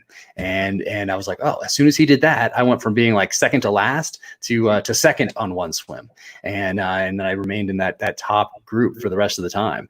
So that was hard, just because I was like, especially in that first part, I was like, oh man, am I ever going to figure this swim thing out? But when you talk about having your hands and feet tied, thrown in the pool, we do a few different things throughout, especially those first two phases, just to make sure that you're comfortable in the water. And I was comfortable in the water. I grew up around the water, and I got certified as a scuba diver when I was 9 years old. My dad, I think, lied about my age. So I'd gone abalone diving, just breath hold up in Northern California for those abalone down there, right? And great white sharks out there. I'd like to go back and do it today, I think. Bring my kids, because it was such a great experience for me. But like as Joe Rogan says, the chances of getting eaten by a great white if you don't go in the water is 0. So I was comfortable in the water. I was comfortable in cold water, more importantly, and murky water, more importantly than that. So when you add cold, you add dark, and you take away air, that's an equalizer right there. So what we're doing after that first phase, you found out who wants to be there, who has kind of that leadership, who has that drive, who has that mental fortitude, who has that grit to be there. And now you want to make sure that those guys are comfortable in the water. So during first phase, you've done a couple of things like that drown proofing, which really isn't that bad. Like, that part was no big deal. Underwater knot tying, you have to go on a breath hold and tie some knots and do something. Life saving was my favorite. So life saving is also in first phase, where they have the instructors out there, and I think it's like 5 of them, and you go to these different stations, and each one plays a different type of drowning victim. Some are just like limp in the water, others fight you, some are in between. And I love that, because it was the only time in BUD/S where you get to put your hands on an instructor. The rest of the time, it's like you're just getting yelled at, you're doing push-ups, you're getting sand kicked in your face, you're being told you're not good enough. But this time, you're getting put your hands on an instructor, and I love that. And I'd done a lot of martial arts up until that point, so I was already into Brazilian Jiu-Jitsu early on, as soon as I found out about it in the early 90s. And so when I'm bringing these guys back to the wall in the pool, I'm like, okay, he's taking me to the bottom, I'm just going to relax. Just relax. And he's going to exert all this energy, pounding me out the bottom of the pool. I'm just chilling. And he's going to have to go up for air soon enough. And then, sure enough, he'd have to go up for air. And then I'd be up in the air, take a couple more strokes toward the side of the pool. And then he'd do, again, boom, he's got his air. And then I just relax. So martial arts stuff really helped in those situations, I think, as did diving up there off the Northern California coast, both with scuba tanks and breath holds for those abalone. So I think all that really helped, because when I got to the water stuff, I was very comfortable in drown proofing, in that life saving, and in pool comp, where we lose the most amount of people other than Hell Week. And that's when you have your twin 80s on your back. They look like something out of 1940 something, and you're crawling across the bottom of the pool, and then the instructors pounce on you, and they pull the hoses, because you have 2 hoses going back to those tanks, and they tie those in a knot. They rip off your mask. They pound you in the gut a couple times so you expel all your air, and turn off your air on your tank, and then they kind of push you away. And you have to go through these certain procedures to get your air turned back on, get that regulator back in your mouth, all that sort of thing. And you have to do that nice, calm, cool, collected, and they're watching. And as soon as you do that, they pounce on you again. And they do that for, I think, about 15 minutes until you've proven to them that, okay, this guy's comfortable in the water. He can problem solve down here. He can go through these procedures. So for me, that was, I love that part. That was good. Because once again, that's an instructor. Yeah, you're not really hands on the instructor on that part, but you're kind of close enough. You're like showing them that you can do this, rather than just showing them you can do some more push-ups, and then they tell you to do more. So I enjoyed that part of it. And I'm sure you could do it. If you're comfortable in the water, you're comfortable being down there, you can handle that part. Can we implement some of this in new employee hire? I don't see why not. We could try it. Waivers. Yeah, at my house. We could just throw them down there and tie their hands and legs together. Yeah, If you can make it to your desk, you're good. You survive. Not, you know. Yeah. So one thing that all that doesn't do is though it doesn't. So all those things that we're testing for, they don't test for character. And I think for you guys or for businesses on the outside, you can get a sense of that by watching people, especially in groups, do something like, I don't know, a Spartan race or mud run or whatever that sort of thing is. But the Israelis actually do a much better job of testing for character than we do. And they're part of their SEALs are called Flotilla 13, and they'll do things like fill up your pack with sand. You have to run a certain course miles through the night or whatever. And they make it very easy to dump out that sand ahead of time or while you're like into the course, and then fill it back up right before you check back in at the end. And then they ask you at the end, hey, did you dump your sand? And what's important isn't if you did it or not, it's if you answer honestly. And if you lie, I think they give you a second chance, but it's a data point. And they do a few things like that. Like, hey, dig a foxhole for the group, dig a foxhole for yourself, go. And, you know, it's third night of their hell week or whatever it might be. I'm just making that part up. But they watch, hey, who digs their own first and who digs the group one first. And then once again, data point on character. So there's some things that we can definitely do better in our training. So I have a follow-up question, but that made me think of a different one. So did you have a lot of shitheads that had no character? It sounds like you had some, right? Just like anything else in society, I mean, we're segments of society. Maybe the percentages are a little bit, there's less people in those just because we're a smaller segment, but just like any other cross-cut section of society, you're going to get that same thing in the teams. Well, the difference, they're in a lot better shape. Yeah, right. The difference, I feel like the difference is that, so when you talk about people who are willing to who want to go to that extreme, who want to be the tip of the spear, so to say, right? I'm sure you have people that have different reasons for wanting to be the tip of the spear. And I know when I went to Buds, I asked, we talked to the instructor who gave us the tour, and he gave me the reasons that are good and the reasons that are bad. And he said, so he asked my wife, who was there. We went on a Sunday with none of the guys. They were all polishing helmets and shit. Right. So we went he's like, if you're bringing your wife, probably not a good idea to come during these days. Better to go on this. So we went on a Sunday, and he's like, so we went and saw the board in the instructors, area, right? And all the people that have been rolled back and the reasons and everything else. And I said, so, what's the reasoning to roll them back or versus, one thing or another? And he said, well, the reason that they're there is important. And I said, so what's a good reason? And he said, what do you think is a good reason? And my wife said, because if they wanted to see if they can do it. And he's like, that's a terrible reason. They want to see if they can do it is a terrible reason. We don't want people who are using this as a personal challenge. And so there's probably a lot of bad reasons that people want to be. And sometimes just because it's a bad reason doesn't mean you're going to get stopped along the way. You may have a great, constitution. You may have a great ability to suffer. You may have willingness to do whatever it takes to get there, even if it's a bad reason. Yeah, but I think those numbers would be quite small. People are there for the wrong reasons, because you have to really want it. And we make it very easy to be warm, to not be on the verge of hypothermia, to not be sleep deprived. We make it very easy to opt out. So I think it does a better job of keeping people in that are there for the right reasons, than those who are trying to do it just I don't know, for a resume or whatever it is. I don't even know. But I'm sure people do make it through like that, but I think the numbers are probably pretty small because you have to put up with a lot. It'd be a lot easier just to be like, oh, I'm going to do this some other way. I don't need to go through this. So I think we do a pretty dang good job, and time has told us that we do get a pretty good product out the other end. 100%. For us, like in business, I always tell people like that if you don't love what you do and you want to be extremely successful, it's so hard to do that. You want to achieve something truly great and build a business that's unique and big and successful. That's something, long lasting and iconic. If you don't like what you're doing, man, it is just too fucking hard. Nobody's gonna do something they hate and create huge success. And to be in the teams, I'm sure it's very, very rare. Somebody who has a bad reason, who doesn't want to do it for the right reason, to push through that kind of thing. I mean, it's got to be, right? No, because to get up every day, and I don't know how many days aren't tough around here. Your business is there's always something. Yeah, there's always. So you better absolutely love doing it, because Otherwise, just be like, fuck it, I'll go do something different. And then to go through what you guys do, yeah. I mean, I think Brandon Cruz said it best to me. It's always resonant. He goes, no, I knew exactly what I was getting into. I decided I wanted to do this, and he knew exactly what he was signing up for, and that's what he wanted to do. So, it's just like nobody's forcing us to do what we're doing.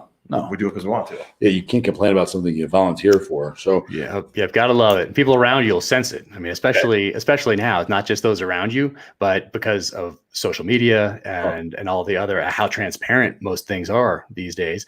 Like you're going to affect, people will sense it eventually. Maybe not the first day, maybe not the second, maybe not the next week, but people are going to sense it that that you don't love what you do. You don't have that passion, that you don't want this to grow into something bigger than yourself. Like people sense it. I can tell. Authenticity is a thing that people can sniff out now because of the world is, everything is visible.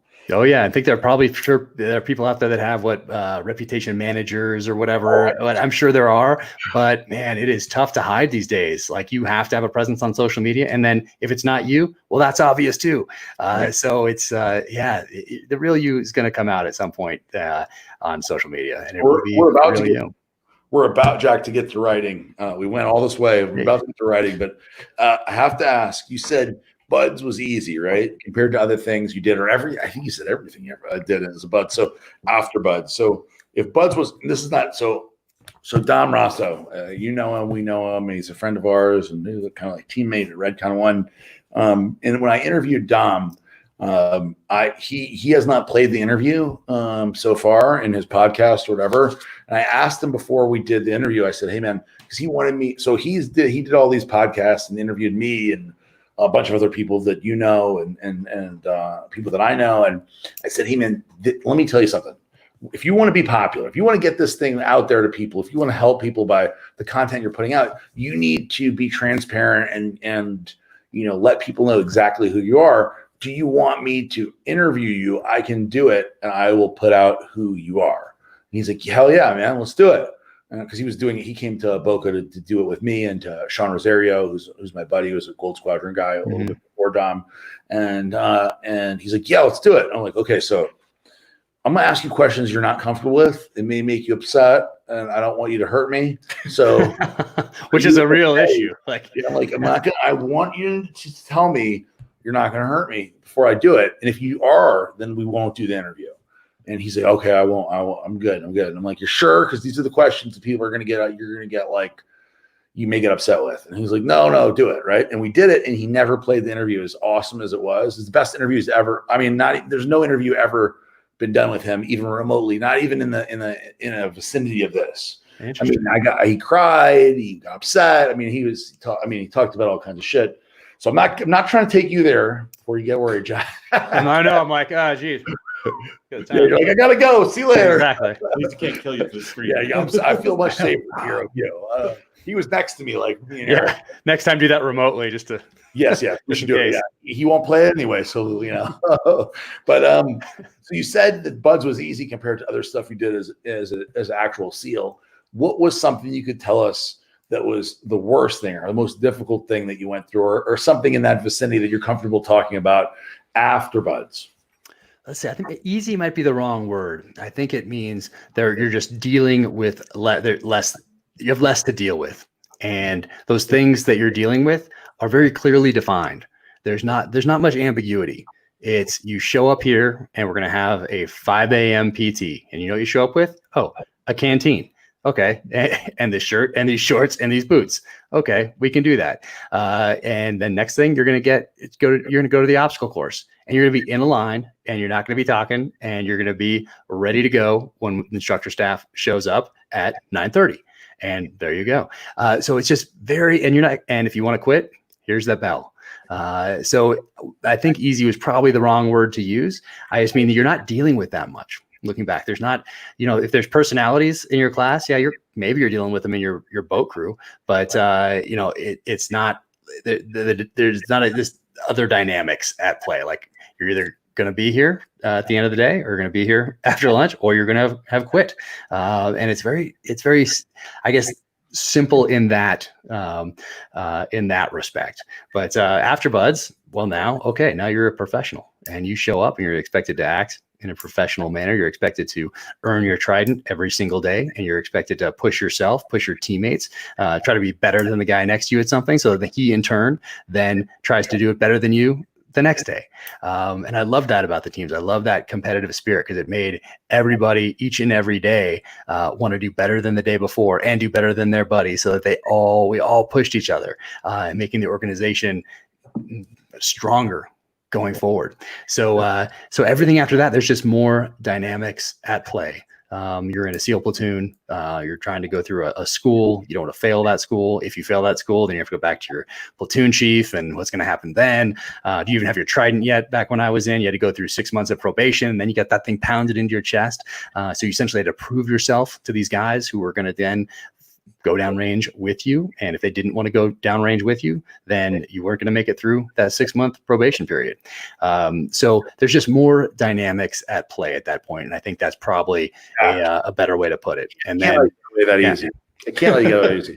We have to do a commercial break in just a minute before we go into the writing stuff. But before we do that, Jack, I have to hear one bad, tough, or stressful specific moment when you were an active duty SEAL. Stressful. Well, I mean, there were. You have a general large answer. I want to hear something, one moment that was tough that you were like, man, I was this the right decision, or how did I get here, kind of thing.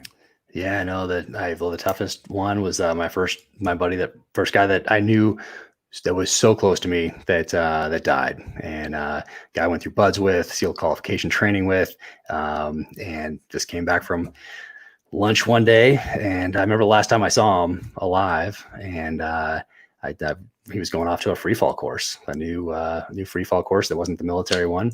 And saw him in the parking lot. I was getting to work. I was not in that class, that free fall class. And so I was just going into the team, and they were leaving, and we joked around a little bit, and off they went. And then I went home for lunch. I think it was a couple of days later, because they were at that course for a week or two.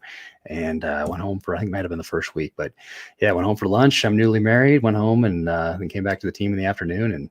And Andy Stump was leaving the team, and I just saw this look on his face, and I'm like, something's not right. And he told me that our friend Mike Bearden had just burned in. And so he had a kid, had a wife, and so all that started. So that was the first time going through that, and then driving up to that house that I'd been to so many times, and going in there and seeing her after that. So that was the toughest. Yeah. Yeah. Well, thank you for sharing that with us. I'm sorry that happened. Sorry for his family and that guy. It's extremely tough. And I can only imagine, obviously I've read the books, Terminalist, and you talk about something like that, and we'll go into that after the commercial break. But I've talked to a lot of guys, and that's the ultimate sacrifice. Here's a guy training, and you feel bad and sorry for him, and obviously you feel even worse for the family that's left afterwards. Yeah, those tough times. This that training is, we lose guys in training, we lose guys in combat. The training is just inherently dangerous in and of itself. So, but yeah, that was the first one. And then, but those emotions, then they'll weave those now into the pages of these thrillers, and that's it ends up being therapeutic, I guess, in a way. Well, we're definitely talking about that. All right, we'll be right back in just a minute. Thank you so much, Jack. We'll be back in 2 minutes. Thanks, Jack. Meetings are out of this world. With gyms open again, we're giving away tons of free swag and supplements to get you back on track. This weekend, spend $50 on our site, and we'll hook you up with a free Redcon 1 Patriot hoodie to celebrate the anniversary of D-Day. Spend $100, and we'll also add in a 2-pound bottle of protein. Choose your product between our meal replacement Emery Light, or Whey Isolate Isotope, or our vegan protein Green Beret. Take it up a notch and spend $150 or more, and we'll throw in 2 boxes of our Energy Shot FooBar. Use the code DAY25 to save an additional 25% off the entire site. This weekend, we celebrate unity and love. Shop redcon1.com right now and start saving while supplies last.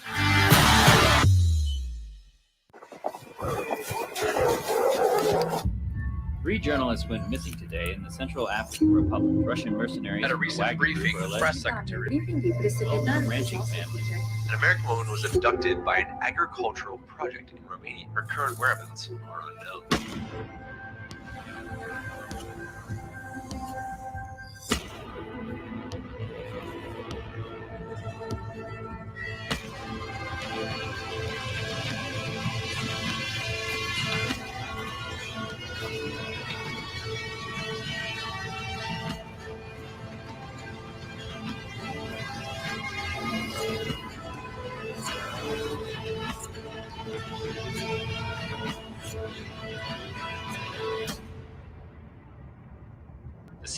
issued a statement today disavowing any knowledge of the whereabouts of former Navy SEAL sniper James Reese.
All right, we are back with Jack Carr, New York Times bestselling author and Navy SEAL for 20 years. And Jack, we're gonna get into the books, man.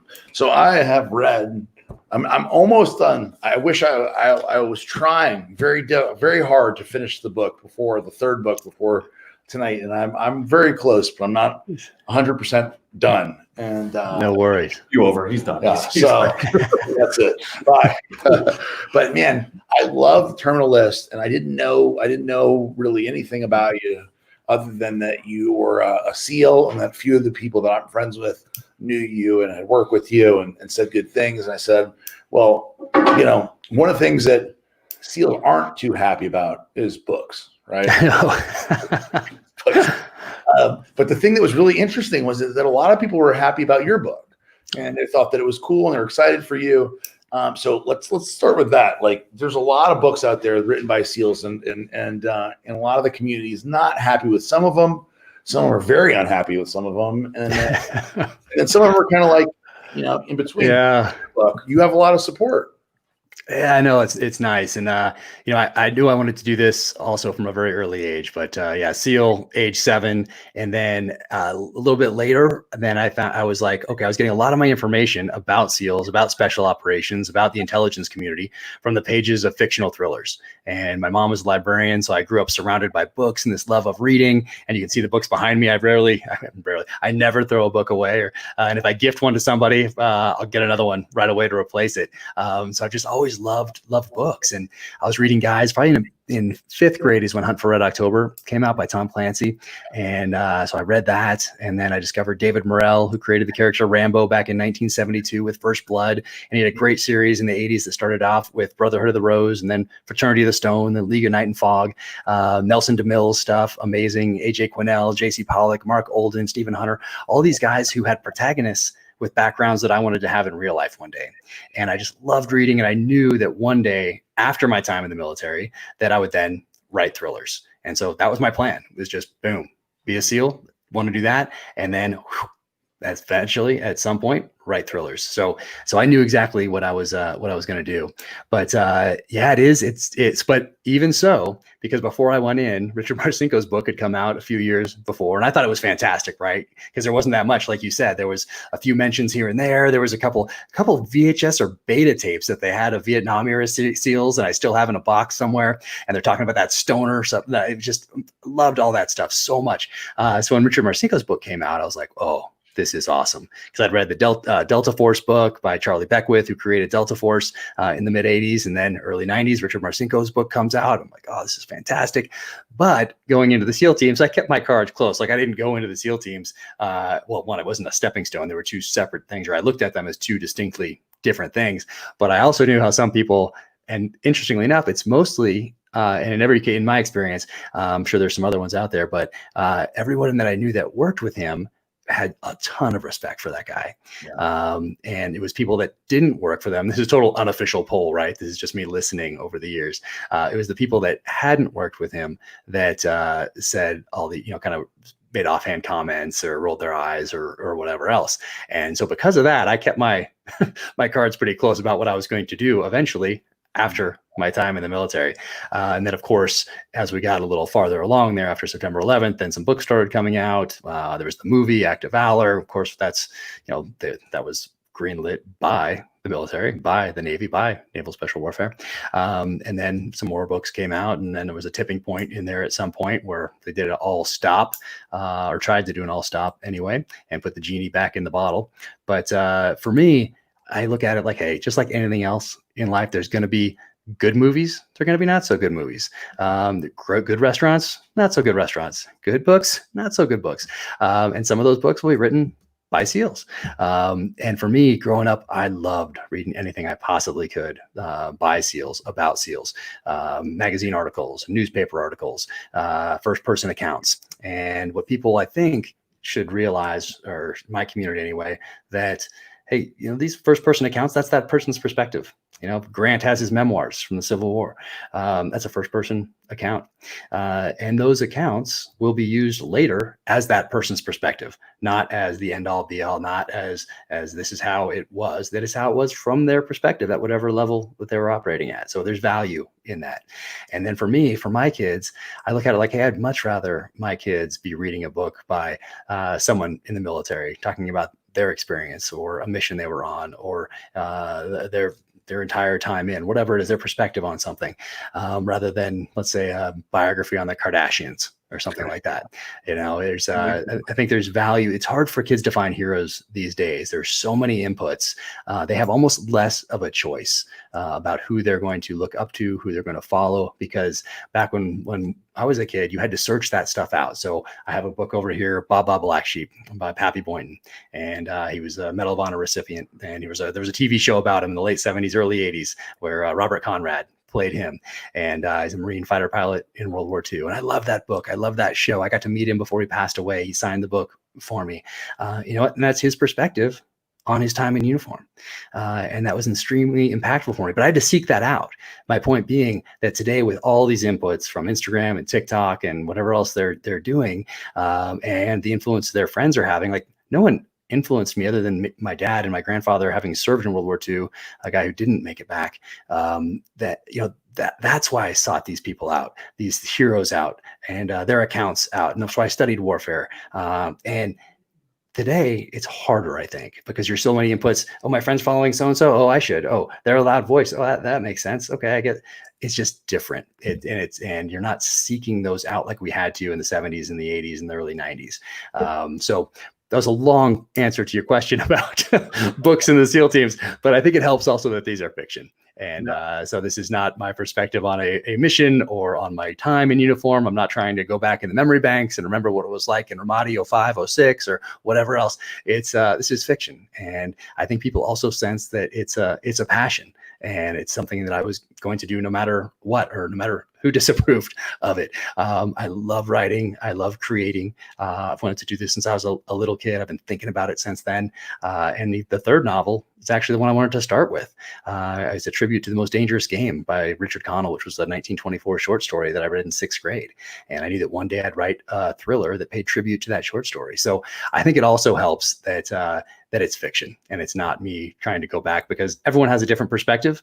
And whether it's one person's truth through their nods at night in the midst of chaos is not necessarily someone else's perspective at night in chaos through nods. So it's so you can see how there can be more people picking apart what you're doing if you're writing something that's nonfiction. So I think these being fiction helped. Yeah, that's what I'd asked Aaron, before. I said, because I know there's kind of the unwritten rule of you don't make money on a Trident, but that's why I asked, because it's fiction and it's just, you're using your 20 plus years in as just context, and it's not a tell-all. I think that's where maybe you've, garnered the support from the majority of people, because it's not a tell-all, or it's not just your point of view of something. It's just your time, again, provides you context and this fiction. Yep, that's it. And it's and that's a tough one, not making money off the Trident. Like, what does that mean? I mean, a guy that gets out and does tactical training somewhere, he's just going to talk about where he went to high school and then forget like the last 15 years and not talk about that. Like, Okay, I guess. And it's easier for people to also say those kind of things when they're in. And we had very senior level leaders that wrote all sorts of emails, all sorts of memorandums, all sorts of speeches about how horrible the SEALs in the spotlight are. And those are the same people in the rooms when they greenlighted doing Act of Valor, by the way.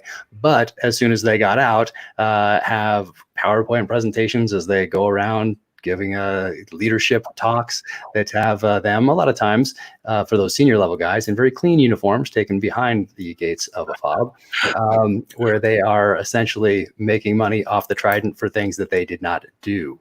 And journalists, you have a guy like that. I won't ruin it for anybody else. So you have a guy. That's right. Oh yeah. So some of this does bleed over into my novel. So they are intensely personal on quite a few levels.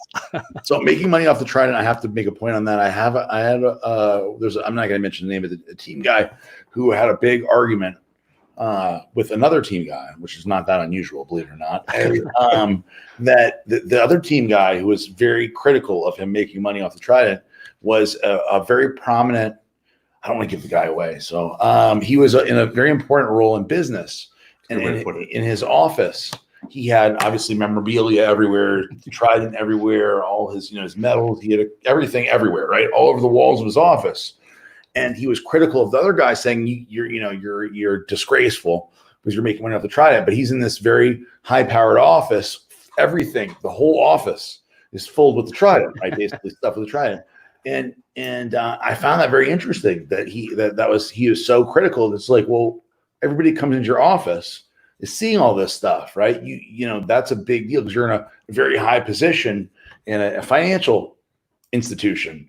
And so people come there and you see all this stuff. Well, isn't that the same thing? Because you're displaying it in a way that you should, if that's the case, you should have it nowhere, right? You should not display it anywhere. Right? Yeah. If I shouldn't put it on your resume for business school or in your job interviews, shouldn't probably mention it. Just say you did nothing for the last 15 years. But no, in all seriousness, there probably, there are tasteful ways to do things, appropriate ways to do things, and inappropriate ways to do things. And where it gets complicated is what's appropriate to one person might not be for the other. And, I spend almost zero time thinking about that sort of thing. It's, I see it in the background, obviously, because I always came from that community, and you hear things here and there. And, but it wasn't something that I thought about it as I was getting out and as I was writing that first novel. But I'm just so drawn to writing, and I'm so passionate about it. The same way, it's a calling. Like special operations was a calling, writing was a calling, and I wasn't going to deny either one of those. Were you ever at one point though, Jack? Were you ever like? Because I know that people are PNG. Do they write a book and they're like, that's it, persona non grata, right there. They're done. The community is done with them. Were you ever worried, or did you know that your books were not as Eric said, a tell-all, so you didn't have that kind of concern? Yeah, no, I didn't waste any bandwidth thinking about that, other than just, if they do it, okay, I guess, I'm not, but I don't live in the past. Like I don't live back there. Like it was a good 20-year run. I got very fortunate to work with the guys that I did and to be able to be part of the things that I was a part of. But it's the past. Like I don't live back there. That is a part of me. It's a very important part of me. Hopefully it makes me a better father, better husband, better writer, better citizen of this country. But that's what it is. And I don't live back there. And I saw a lot of guys that were living in the past as I was getting ready to get out. And I started observing people that were in that process or had gone through that process a few years ago or on the outside now that couldn't let go of what they were and use it to become a better version of themselves going forward. So I noticed that it was very evident to me, and I made a decision to make a psychological and physical break with the military. So we moved up to the mountains to raise our kids in a ski town rather than staying in the same location in Coronado, California, where I finished up. But for me, it was just, it's part of my journey, obviously a very important part of that journey. And I decided to get out when I finished up my final deployment to Iraq, where I was a task unit commander. So that would be the last time where I would ever have the opportunity to tactically lead guys on the battlefield. After that, you come back as a team commander, but really you're in the tactical operations center. And you're a leader, but you're a manager. You're not leading guys on the battlefield anymore. And yeah, you can have a big impact, but yeah, you're behind the gates of that fob. And if you go out with the guys on a mission, you're pretty much just getting in the way, and they don't want you there because you haven't done the workup with them. You just want to go out to say that you went out one night. Yeah, for me, it was important to make a clean break and move on and embrace this next chapter in life. And I'm once again very fortunate to have known what I wanted to do for so long. And although I didn't think of it this way at the time, all that reading that I did growing up from those guys that I mentioned earlier, all those novels I read, those guys were my professors in the art of storytelling. I found out about Joseph Campbell very early on in the hero's journey, and I applied that to what I was reading and what I was watching on the screen really all my life. And then I was also, in conjunction with that, studying warfare from a very early age and studying terrorism and insurgencies and counterinsurgencies. And I continued to do that while I was in the teams as well, because every waking second had to be spent on me trying to make myself a better combat leader, a better operator, because that's what I owed the guys. And if I did something downrange where I made a decision that cost someone their life, I wanted to make damn sure that I had done everything possible to be the best combat leader I possibly could up to that point. So just as I was getting out, those things all came together, and I didn't plan it that way, but the education in the art of storytelling throughout my whole life, starting to read all those guys very early on and never stopping, studying warfare throughout my life, never stopping. And then the experiences from Iraq and Afghanistan, all that kind of came together as I was getting out at the right time and place. And I was able to apply all of it to the pages of these fictional thrillers. So that wasn't like a grand plan from the very beginning. I looked at them as separate things, but now when I look back at it, I see how they all built upon one another to really make these what they are today. And that's why they're resonating with people, I think. 100%. So in the beginning of Savage Son, you have a quote from Most Dangerous Game that I've heard many times, and then I went back as soon as I read it in your book and reread Most Dangerous Game. Could you tell us? Did you remember? You don't have to be word for word, but you remember the quote, and tell us a little bit about Most Dangerous Game before we talk about Savage Son. So the quote's really from Hemingway. That's the one I'm talking about. Yep. Yeah. So it's there is no hunting like the hunting of man, and those who have hunted armed men long enough and liked it never care for anything else thereafter. And interestingly enough, just a couple weeks ago, it was Carlos Hathcock's birthday. And on my Instagram and stuff, I like to go back, and if it's someone's birthday that influenced me at some point along the way, I'll highlight that, talk a little bit about them, whether it's an author or someone in the military. And Carlos Hathcock was a Marine sniper in Vietnam who he had the most confirmed kills for a while, and I think now there's some other data out there, but anyway, he did a great job. And there was a book called Marine Sniper that came out when I was in either junior high or high school. And because it was his birthday the other day and I posted a little bit about him and his background, I grabbed that off the shelf, and I had not opened that book since, I don't know, the late 80s. And I opened it up, and that quote was in there. And that was just a couple of weeks ago. That same quote starts Marine Sniper. Charles Henderson is the author, but it's absolutely, yeah. I was like shocked to see that. It was incredible. But yeah, Most Dangerous Game was a 1924 short story that really, it's a story about the hunting of man, and it explores really the dark side of man through that hunter-hunted dynamic, which is what I wanted to explore in the pages of my third novel, and do that by incorporating some of my experience from both hunting animals and hunting humans, because there are a lot of similarities in establishing that pattern of life. The same thing you do for someone downrange. It's kind of like putting trail cameras up here and figuring out when that buck you're after comes by. What's that pattern? Same thing downrange. You're looking for that person. You found that person. You're establishing a pattern of life, so you know where they're going to be, when they're going to be there, and then you can plan your hit around that to be the most advantageous time and place. It's a time and place that you're choosing. That's ideally how it goes. So yeah, all that came into play. But Most Dangerous Game was a huge influence on me, and as were a few other novels like First Blood and Rogue Male and Last of the Breed. Those are the four that really impacted the pages of Savage Son the most. So, Jack, one of the things that I've noticed is that in your books, you really truly use not only the things you've experienced, but also the people that you know, the things that you know. How do you use that information to develop characters and develop a plot line? I mean, is that something you think of beforehand, or is that something as you go, you're like, okay, this is the gun that I use, the gear that I use with my friend that I had, or is it something you think of before you even start writing? Yeah, some of it's beforehand, some of it just comes as I go. But what was most surprising is that when I sat down to write that first one, I thought, oh, it's just going to be a great escape. It's going to be a story people can, as they're going through the airport, they see it on the shelf, they grab it out of Hudson News, they get on their flight or to, I don't know, vacation or whatever, and read it on the beach. And I didn't realize until I actually started writing how personal of a journey it was going to be for me, and it continues to be that way. And when I started to really put my fingers to that keyboard, then right away, as soon as I did that, I was like, oh wow, this is going to be an intensely personal journey. Not that I'm taking exact things that happened to me and just moving them over into the book and changing some names around. No, it's really the feelings and emotions behind things that I was involved with over my 20 years in the teams, and taking the experience, but taking the emotion behind those experiences and then applying that to the protagonist of a fictional narrative. So when people read it, if it reads raw and visceral and primal, that's because the emotions are real. Those are authentic and real emotions that I felt at some point, and I've just taken them and then applied them to a fictional narrative. And I think that's why it stood out to Simon & Schuster as well, because I don't know how many thousands of books like this they see every year, and they pick like one, and they picked mine. And I think it's because of that emotion. And it's not me interviewing a sniper to say, how did it feel to press that trigger in this time and place? Or, what did it feel like before, during, after? And then me as an author and interviewer taking notes on that, and then applying my filter of my experience to it, whatever my background might be, and then taking it and applying it to a fictional narrative. No, I didn't need to go through that stage, because I was taking my experience and those emotions that I felt and applying them directly. So I think that's really what made it stand out to Simon & Schuster, and why it's resonating with readers, because they do sense that. They can sense that those emotions and those feelings come from somewhere real, and that differentiates it a little bit in the space.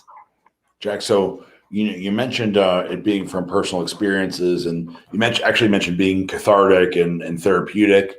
So when I guess I have two questions. One, you said being emotional. Do you like laugh and cry during writing this thing? And then do you think that it's good for you mentally to have to go through this process? Yep, I think it's absolutely, answer the last question first. I think it's absolutely therapeutic in a positive way, in that I was very lucky downrange to have the decisions I made turn out okay. And it can go the other way too. You can make the exact right decision if we're doing something on a whiteboard and what you should do in a certain situation when you're in an environment like this, and we're talking about it in an office and we're nice and comfy and all that stuff, and no one's trying to kill us. Well, you can make the right decision and it can still go south. So for whatever reason, I was very fortunate and things worked out. So I sleep very well at night, but I can also see how even if you make the right decisions and things go south, how you can have a hard time dealing with that. But regardless, combat is an intensely emotional experience, and being able to take that, whether it's a good experience, bad experience, whatever you have, but take that and then apply it in a positive way to whatever you're doing going forward. And for me, it's I'm very close to it because I'm writing about people that are doing the same sorts of things. But for me, that was very therapeutic, just to take an experience and turn it into a positive. And some of the experiences weren't that great, like getting interrogated about by NCIS or whatever, like that. But when you read that in the terminal list, like that really kind of happened, and I just turned it into a positive and applied all the things that I was feeling to what the protagonist is feeling in the terminal list when the same thing is happening to him, albeit in a fictional sense. So I think it was very therapeutic to be able to do that. And what was the first question? I've now lost mine. Was you laugh and cry, right? Oh yeah. So I do get emotional when I write, and I think if eventually I get to a book or to a project where that doesn't happen, then I think I'm gonna have to take a step back and be like, okay, why was I so emotional about the first books, and now I'm on book 8 or 10, and now I'm just kind of writing, and now it's just a story, and I'm not laughing, I'm not crying, my eyes aren't getting watery. So it has to be something that I want to read. That's because first, I'm a fan, having grown up with these different books, and it's really the magic that I'm trying to capture from those books I read growing up, and that's what I'm trying to capture for another generation. And hopefully I'm moving the genre forward just by a little bit, whether I think that's the goal, is to always do it a little better, next book a little better, and then move the genre as a whole forward just by a degree. Like that's my goal. But yes, so I do get emotional, and that tells me that, hey, this is probably pretty good. Because I'm laughing, my eyes are getting watery. I like this. Like, this is good because I know it. I didn't just wake up one day and say, you know what, I'm going to try this writing thing and see if I can make some money at it. Who else writes in this space? Oh, let me read some of these other novels. I can do that. Like, that's not it at all. Like, it's a part of me. All those books I read growing up, they are a part of me. They're close to me, and which is why I still have them. And so I do. Yeah, I do get emotional, and I think it'll be a key for me that if that doesn't happen for a certain book or a project or whatever, or a chapter, paragraph that would have maybe hit me in the past, if I'm not emotional about it, then I'll say, okay, why not? I need to recalibrate what's going on here and get back to that magic.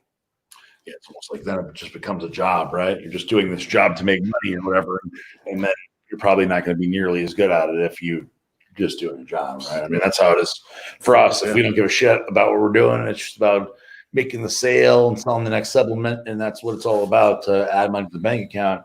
It's almost like a natural thing that if you're just doing something for money, it's never going to be as good as if you're doing it for a real reason. And with that in mind, you have, with the Terminal List, and probably, I would imagine, True Believer and Savage Son, you have created something that's more than books. You've created, obviously, your own brand, your own business that me and you talked about before this interview, but you've also had a lot of interest from, Chris Pratt, I know is somebody close to you, and that you're going to be the executive producer of the series, the TV series on the book.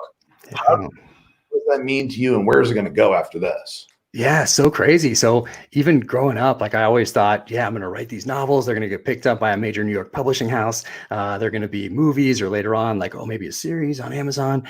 So it was always just part of the vision, like part of what was going to happen. And I didn't waste any time worrying about them not happening, all the way to the point of picking Chris Pratt as I'm writing the first one, as a guy who would be so great at playing this character. And I thought of Chris back then, even before I knew him, before he had done anything serious, before Passengers, before any of the Jurassic Parks, before Guardians of the Galaxy, before superstardom for him. And I thought, this is a guy that he had a small role in Zero Dark 30, about the Bin Laden raid, where he played a SEAL, and he was on Parks and Rec. And you could tell that he was a likable guy. And I thought, who's that guy that's kind of like Tom Hanks was in the 80s when he did all those movies and then the TV show Bosom Buddies. It was all comedies, right? Everything. That's what he was known for, was comedy in the 80s. And then early 90s, he takes a risk, and he takes a risk with Philadelphia. And from then on out, he can choose any project he wants, and he's one of the greatest actors of his generation. And I thought, who's that guy that's likable, that does some comedy, that needs to do something a little more gritty? And he played a SEAL in Zero Dark 30. Okay, this is the guy. And so I just had him in my head from the beginning, as someone who could play this role, and who might need to play this role, but to do something that stretches him a little bit, that challenges him a little bit. And he was always the only person I thought of. Same thing with the director, with Antoine Fuqua.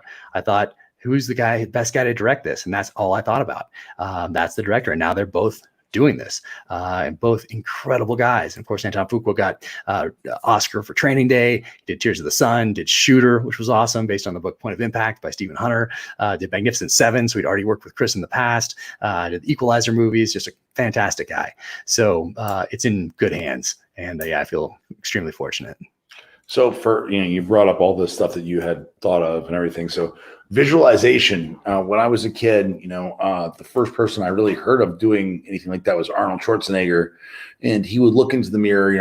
I've been a bodybuilding fan. Eric too has been a bodybuilding fan since we were kids, so we're children, since Arnold did oh yeah. And Predator. Oh right? yeah. I can't do it from this angle. Ultimate Bodybuilding over there somewhere. Yeah. Back in the day. Yeah. From 3 sets, 7 to 10. Let's do it. From then to now, that Arnold has been a hero for us. So I've had the good fortune of meeting him, and awesome. And Chris Pratt had the good fortune of marrying his daughter. So, I've always thought about what he said, and what he would do as a young man was visualize, and he'd look at the mirror and he'd pose, and he wouldn't look at what he was seeing in the mirror. He'd look at what he wanted to see, and he'd look at visualizing the physique that he wanted. So he would look at his arm and say, okay, I'm imagining it to be this big. I'm imagining this to be like this, and so on and so forth. and that visualization, and this is a common theme these days, right? It's not as unusual to hear somebody say, I visualize the success, but Arnold was in my mind anyway. I don't know anybody before him that I thought of and knew of that was visualizing what he wanted to become or thinking about and every day imagining it. And it inspired me because when I had bad times and I knew what I wanted to be, I thought about and made a list and looked at it all the time, where I wanted to be, where I wanted to go, what I visualize my future to be. And it sounds like, you basically use that method to make your reality, right? Will it into the universe. You willed it. You willed it into reality. Yeah, and it wasn't something I did by design. I didn't think of, I'm going to visualize success. Like they say, hey, visualize crossing that tape in track and field or whatever they told us in like 6th, 7th, 8th grade running track. So I never thought of it in those terms, but I did it. And it was just a natural thing for me to do. And I've never thought of it in these terms until you just asked me right now about it. But yeah, growing up, I looked at myself in the mirror and I pictured a special operator. I pictured what I was working towards, even if I was just doing hill sprints outside and I was just then running down and climbing a rope and then jumping on the our pull-up bar that was part of a jungle gym in the backyard. I was picturing myself training on a military obstacle course. Like it was just natural. I didn't say time to visualize running through that obstacle course. It was just a natural thing to always do. And I guess I naturally visualize myself as an author one day, getting published by a major New York publishing house. But I didn't do it like I'm going to sit down, I'm going to do my meditation, I'll journal, I'll have my tea, I'll visualize where I want to go. Like, no, none of that. Never any time for that sort of thing. I'm sure it's very helpful though. But no, it's just like a natural thing that didn't take any extra effort on my part to do because I was already naturally doing it, I think. Sometimes that's the biggest thing is that, to say I'm going to sit down and I'm going to manifest my arms to be huge, or I'm going to manifest this book to happen, or I'm going to manifest Chris Pratt to do, sometimes the people that are the best at this, I'm sure Arnold didn't think I want my calves to look like this. It just happened. And so after the fact, not saying that you can't create it. If you may need to put yourself in that situation. And a lot of people have asked me about business and success where they say, well, if that's not my nature, how do I do it? I always tell them fake it till you make it, because before you know it, that faking the belief in yourself or whatever it is can manifest. I do believe that if you think it enough and you practice that enough, it becomes a reality. But for a lot of people, that is, I always believe that's second nature, and it's something that's almost a genetic thing where you are doing it by nature, and that creates the manifestation to whatever you're shooting for. So for you guys, for you and Chris Pratt and all the things that you manifested, where does that take you? Like, how does this show look? The Terminal List TV show. What does that look like for you and the future of the show? No, it's crazy. And just real quick before I get into that, it's like just the visualization or thinking about it, like that's going nowhere without the work, right? Like if Arnold's not in there doing those squats, he's not in there doing those curls, well, you can visualize all he wants and nothing's going to happen. So it's all about doing the work, especially for when that opportunity knocks, like you're ready. But you put in that work so that you can capitalize on momentum when it's appropriate. If you're on the battlefield, you look for gaps in the enemy's defenses and exploit those gaps. So you're doing all those things, but it's all about putting in the work so you're prepared and you have that foundation covered. So that's that piece. But yeah, the series is crazy because usually they want to get rid of the author right away when they do some sort of a deal, because they don't want that author in the corner saying, you ruined my vision, or something like that. Like, that's not how this would go. And you're just kind of a pain. And that's how most people in Hollywood, that's most of their experience with authors. Now for me, Chris wanted me involved because we got to know each other, and he's just a fantastic guy, but he wanted to keep this gritty. He wants to keep it authentic, real. The same things that made the book a success, he wants those incorporated into the series. So I helped with the pilot. So what happens is you come up with a pilot episode, and then with a screenwriter, showrunner, and then the director, the star, and the showrunner take that to Amazon, to Netflix, to Showtime, to Apple, to Disney, whatever.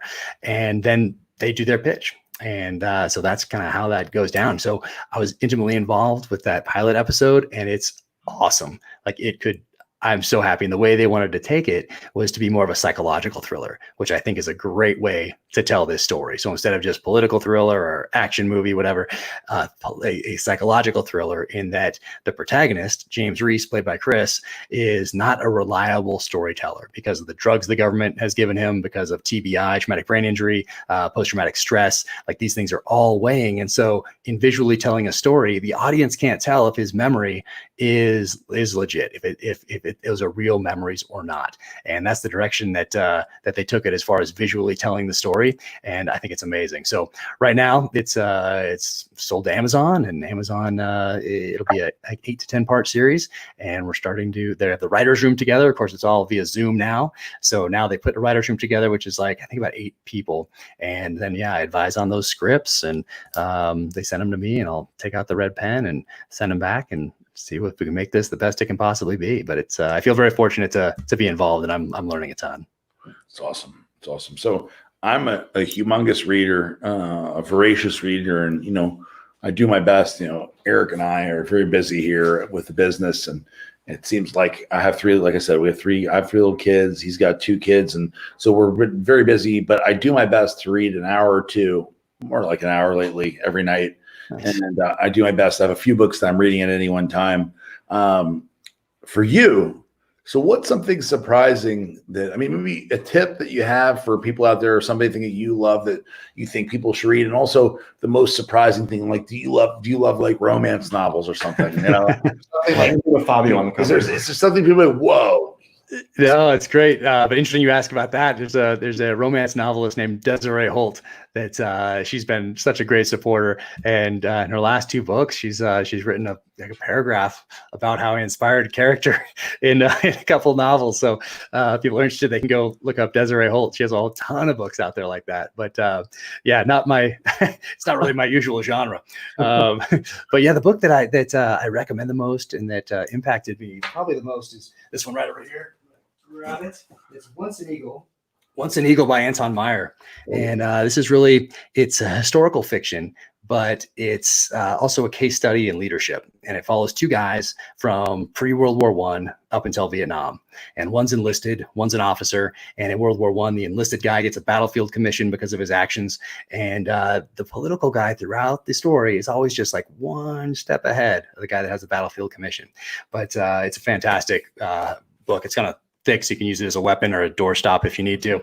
And I used to give this to the guys in my platoon, and I'd write a letter that would go in the front explaining why I thought it was important that they read it. And then I'd say at the end of that, hey, I'm not going to talk about this anymore, but when you get to the end, there's another letter. And I'd have another letter that's sealed in the back. So to get to that one, they had to read the entire book and then open what would be my take on what they just read. So they're not polluted by that ahead of time. So that's my most gifted book, and the one that I think is probably the most valuable for someone to read at a couple different stages in their life, like junior high, if they're interested in the military, or high school, college, or if they haven't read it yet while they're in.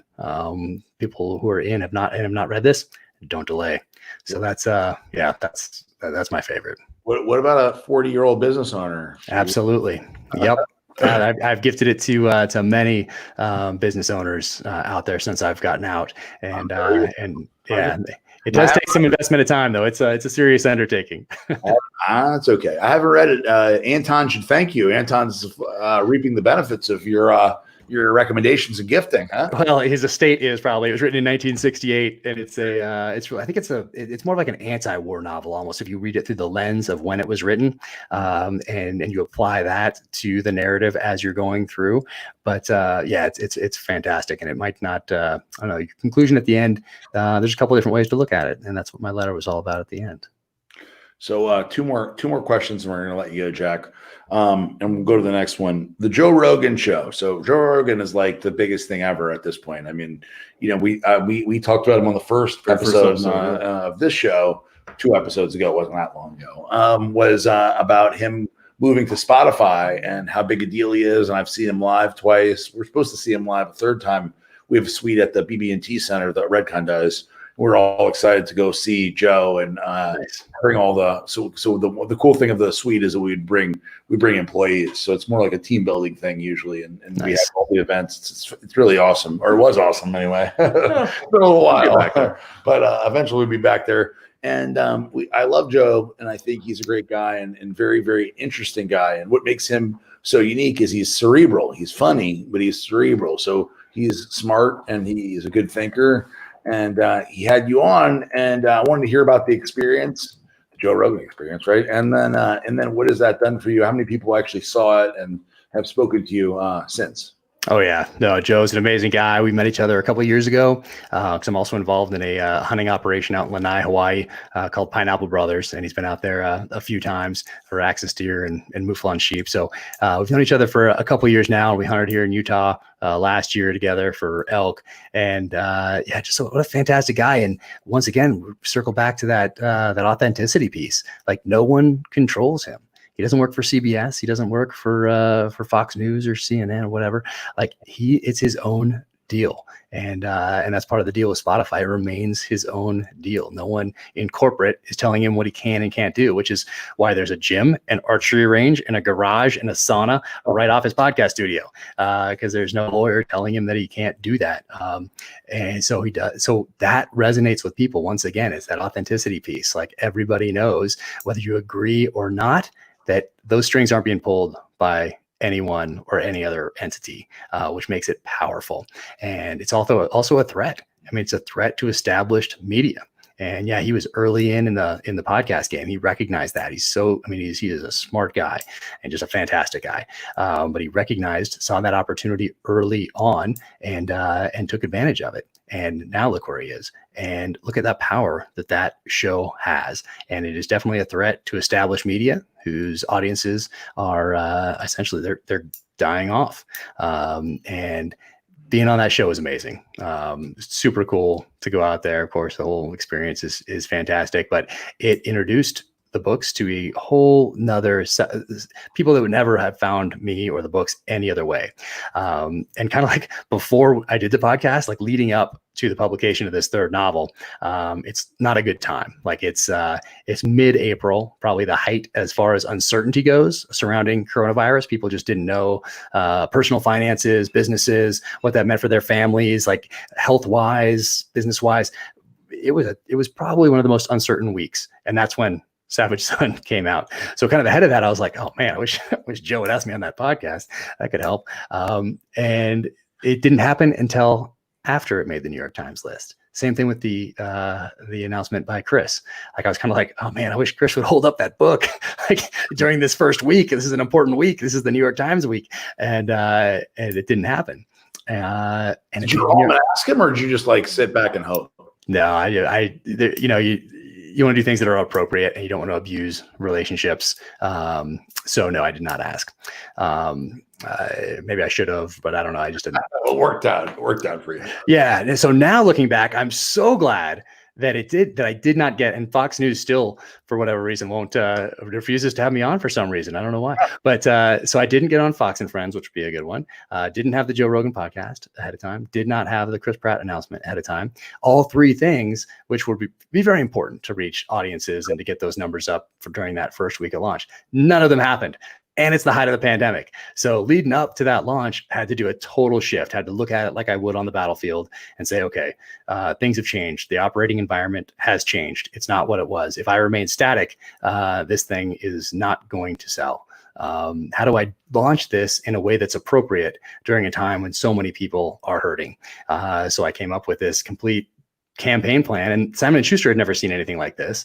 Like, they can't say, well, in the pandemic of 92, this is what we saw. Like, no, that there was nothing, and no one knew what to do. So I just looked at it. Hey, how do I adapt to this changing environment? And launched a few different campaigns with different people in the outdoor space. You guys were so helpful. That was awesome. And hunters. So it's all became this word of mouth thing through relationships, like natural ones that I've had over the years with like Sig Sauer pistols and PSE archery and Gator sunglasses or whatever else. And also trying to help independent bookstores. Like bookstores are hurting. They had no foot traffic. So I came up with this little book plate, which are signed things that go inside of books for collectors.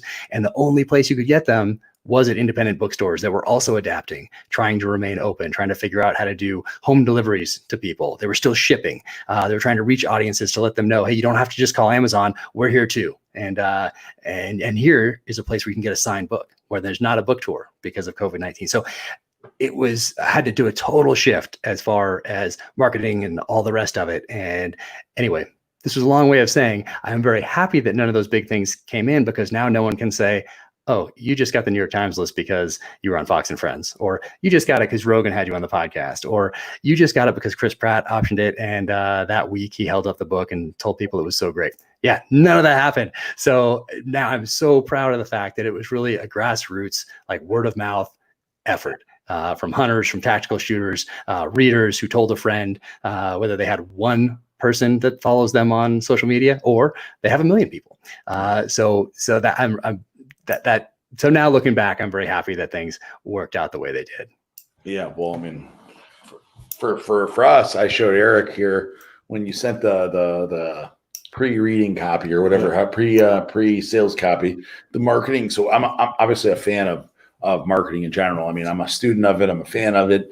And we loved the packaging. It was very easy to post about it. You know, one of the things that we both thought was super cool was not only the stickers you put in it and the obviously the quality of the book, but and the quality of the box, but it was awesome how every weapon and every vehicle that was used in the book is also on the box. I mean, yeah, the branding that went into it, because typically with books, you don't see that type of media kit that goes out with, like you say, it is someone holding up the book, or it's, someone else promoting it, where you became your own self-promotion. And that, I have instant recognition with it now. And I'm sure for people who served, there's some borrowed memory structure instantly. It's like, oh, what is that? And yeah, I thought it was like, especially too, I mean, I don't think anybody in the book space thinks that way. No. So it was definitely, I think a lot of brands could learn from that little kit you sent out. Yeah. It was definitely a great launch kit.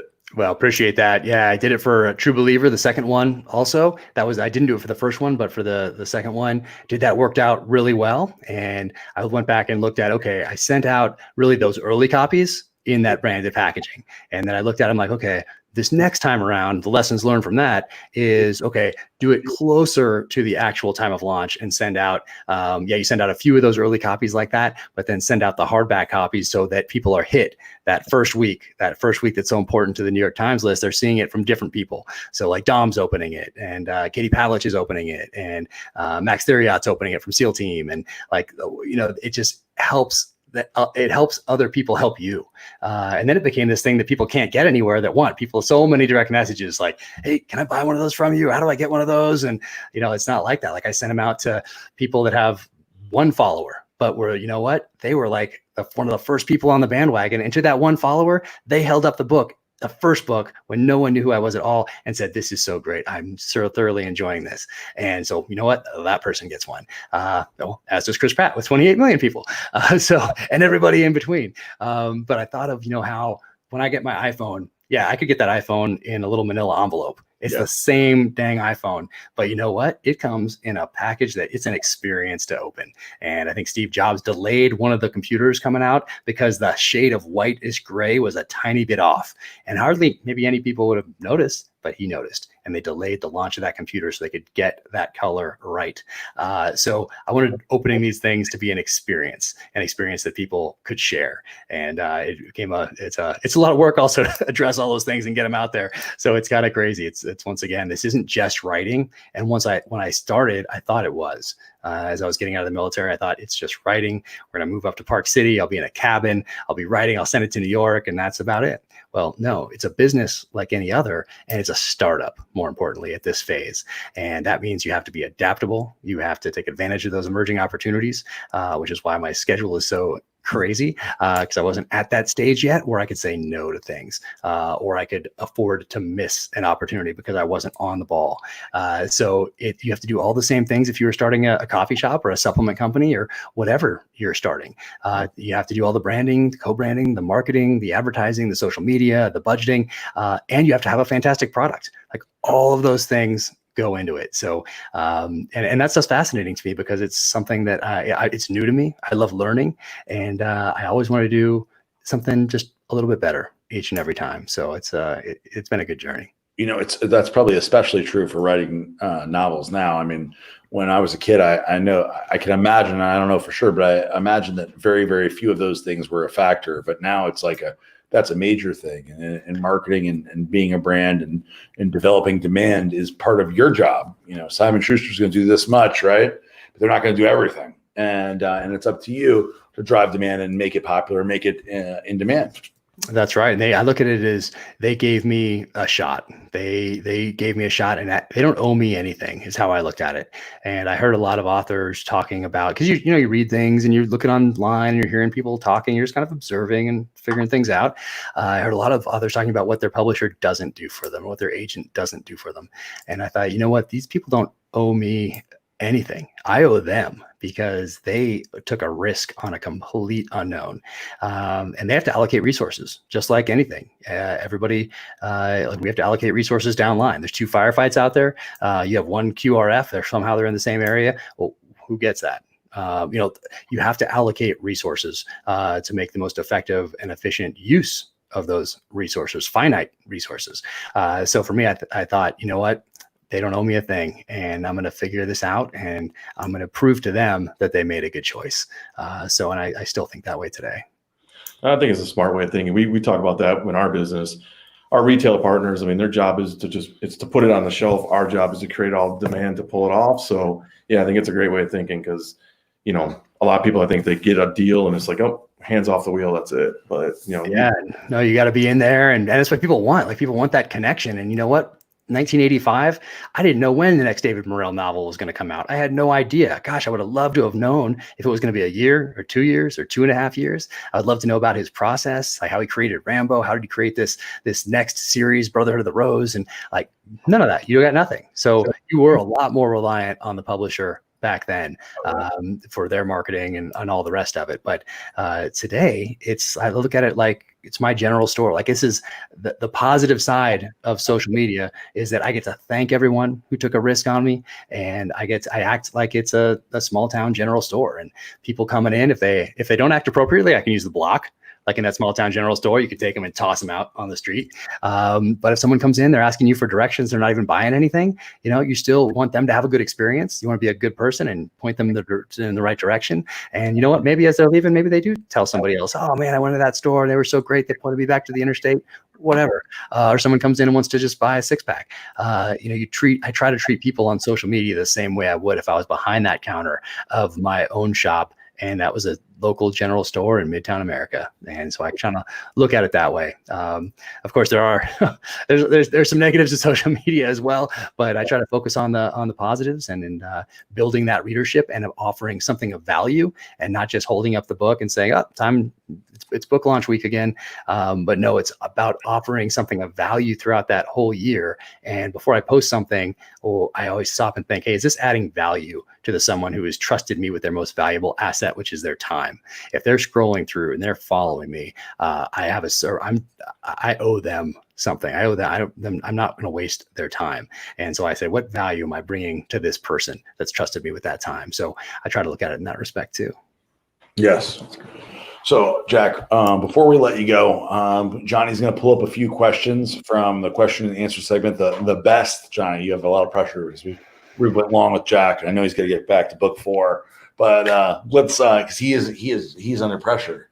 This is not the typical process that I've thought of in the past, where like the author writes whenever he wants, and whenever it comes to him, Jack's got to like knock these things out because he's got pressure. People want to they've already read this, the third one. I'm almost done, and I mean, Jack, I'm going to be done in a few days. So when is the next one coming out? I mean, that's right, April 2021. So you have a little bit of time, but then it gets crazy because you're editing one, you're writing the next one, you're doing the marketing. Like it's pretty wild. It's pretty fast paced. A lot more than I thought.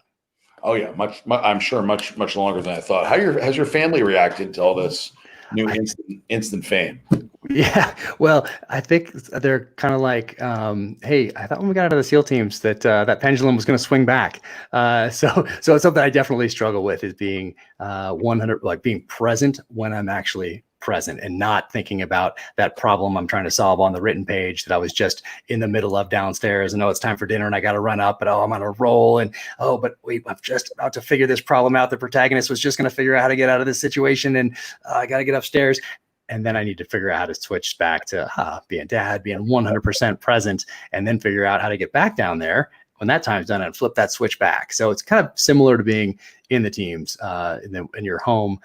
You want to kind of flip that switch back to realizing that, hey, a mortar is probably not going to land on my head tonight in this house. Like it could, but probably not. And that's something you're thinking about, or that could happen at any point when you're downrange. So 6 months, anytime you're walking around, you could get vaporized at any second. And when you come home, you got to kind of make that mental shift to, that piece of trash over there, that's probably not an IED. It's probably actually trash here on the street in Coronado, California. And that's tough to do sometimes. So Jack, Ryan is reposting a question from a past viewer asking, he said, you were in class 212. Was that the hardest SEAL training class ever? Well, I think that the next class was a little harder because they rolled me into that. I think they saw that I was just having it too easy in 212, so I had to get rolled to 213 where they turned the heat back on again. So I'm pretty sure it was 213 that was the hardest one. Now, are they asking this? Is somebody asking this because that was the lowest amount of graduates percentage wise? No, it's because Andy Stump always talks about how we were in class together through Hell Week, and then 2 weeks after Hell Week, I got rolled for some shin splints, and so he refuses to ever let that go. And I say the only reason I got shin splints, Andy, is because I was carrying you on my back for those first few weeks, and I've never quite recovered. So Andy went to Green Team. Did you ever consider going to Green Team, or did you try? We had a thing that happened with our son, and I would. Anyway, so we have a special needs child, and that pretty much made the decision for me that it was time to get out. And but yeah, I would have loved to have gone there and done that, but that's just wasn't in the cards. Yeah. I hear you. Jack says, Ryan says, this is just repeating an earlier question. Your favorite drink, whiskey, beer, bourbon? I'm a vodka guy. What do you like? Interesting. So I like this Rendezvous Rye, which is right back here from High West. So these local guys, I think they kind of they bought out by somebody recently, but Rendezvous Rye, that's a good one right there. But yeah, I'm into the whiskeys and the bourbons these days, just on the rocks. That's kind of my go-to these days. And then, but usually a glass of wine also with my wife on the couch at the end of the day. Well, especially now that we've gone through with COVID, we're into the good stuff now. So I better, she'll drink it all on her own. So I got one question for you before we go. So with the Amazon series, and then you're still writing books, if they were to ever pick up the next books, do you ever worry like a situation like George R. R. Martin where, what's that? We go keep going. Where, he never really got to finish his books because the production of the TV series got out ahead of it, where he got forced to essentially give him an arc and say, hey, here's the rest of it. You got to fill in the details, where he never really got to finish his masterpiece due to TV.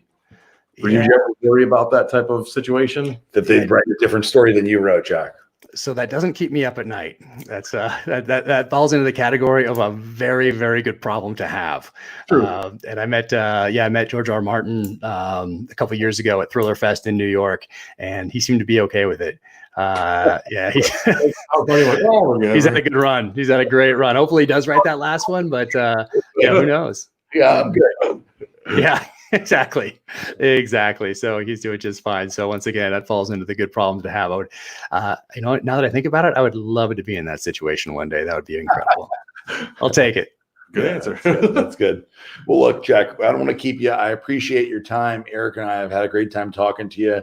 And we would love to have you back in the future at some point and talk about. So one of the things, part of the show that we're planning on is to do kind of panels of very different people talking about similar subjects, maybe outside of the realm of what you're doing right now, but your opinion on maybe topics of topical concern, where it's a news story or something that's outside of maybe your comfort zone, or maybe somebody that's a differing opinion. We'd love to have you back on at some point in the future to talk about something like that, or for book number 4, of course. Let's do it. You have my number. So we'll do it. Thank you guys so much for having me on. It's been a pleasure. It made me promise.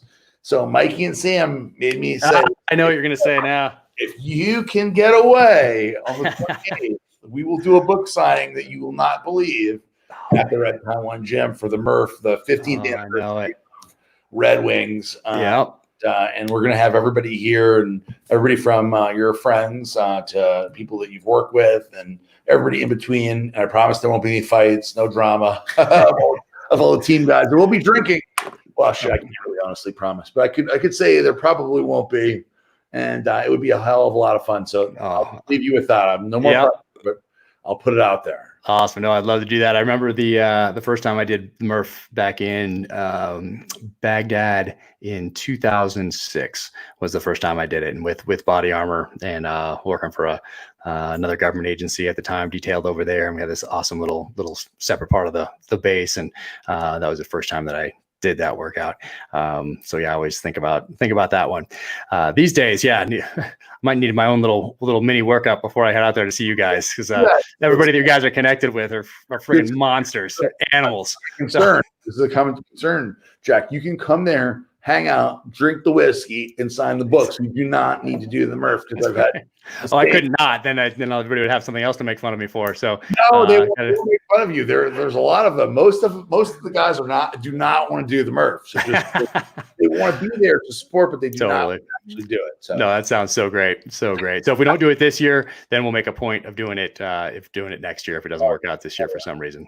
Well, thank you so much for coming on, Jack. We truly appreciate it. It's a big deal, and like I said, we know how busy you are and what you got going on, and we're very happy to have you on and have so much time. Hopefully everybody enjoyed it. I'm sure they did. We enjoyed having you on, and man, you have a very bright future ahead with all this stuff, and I'm excited to see where it goes.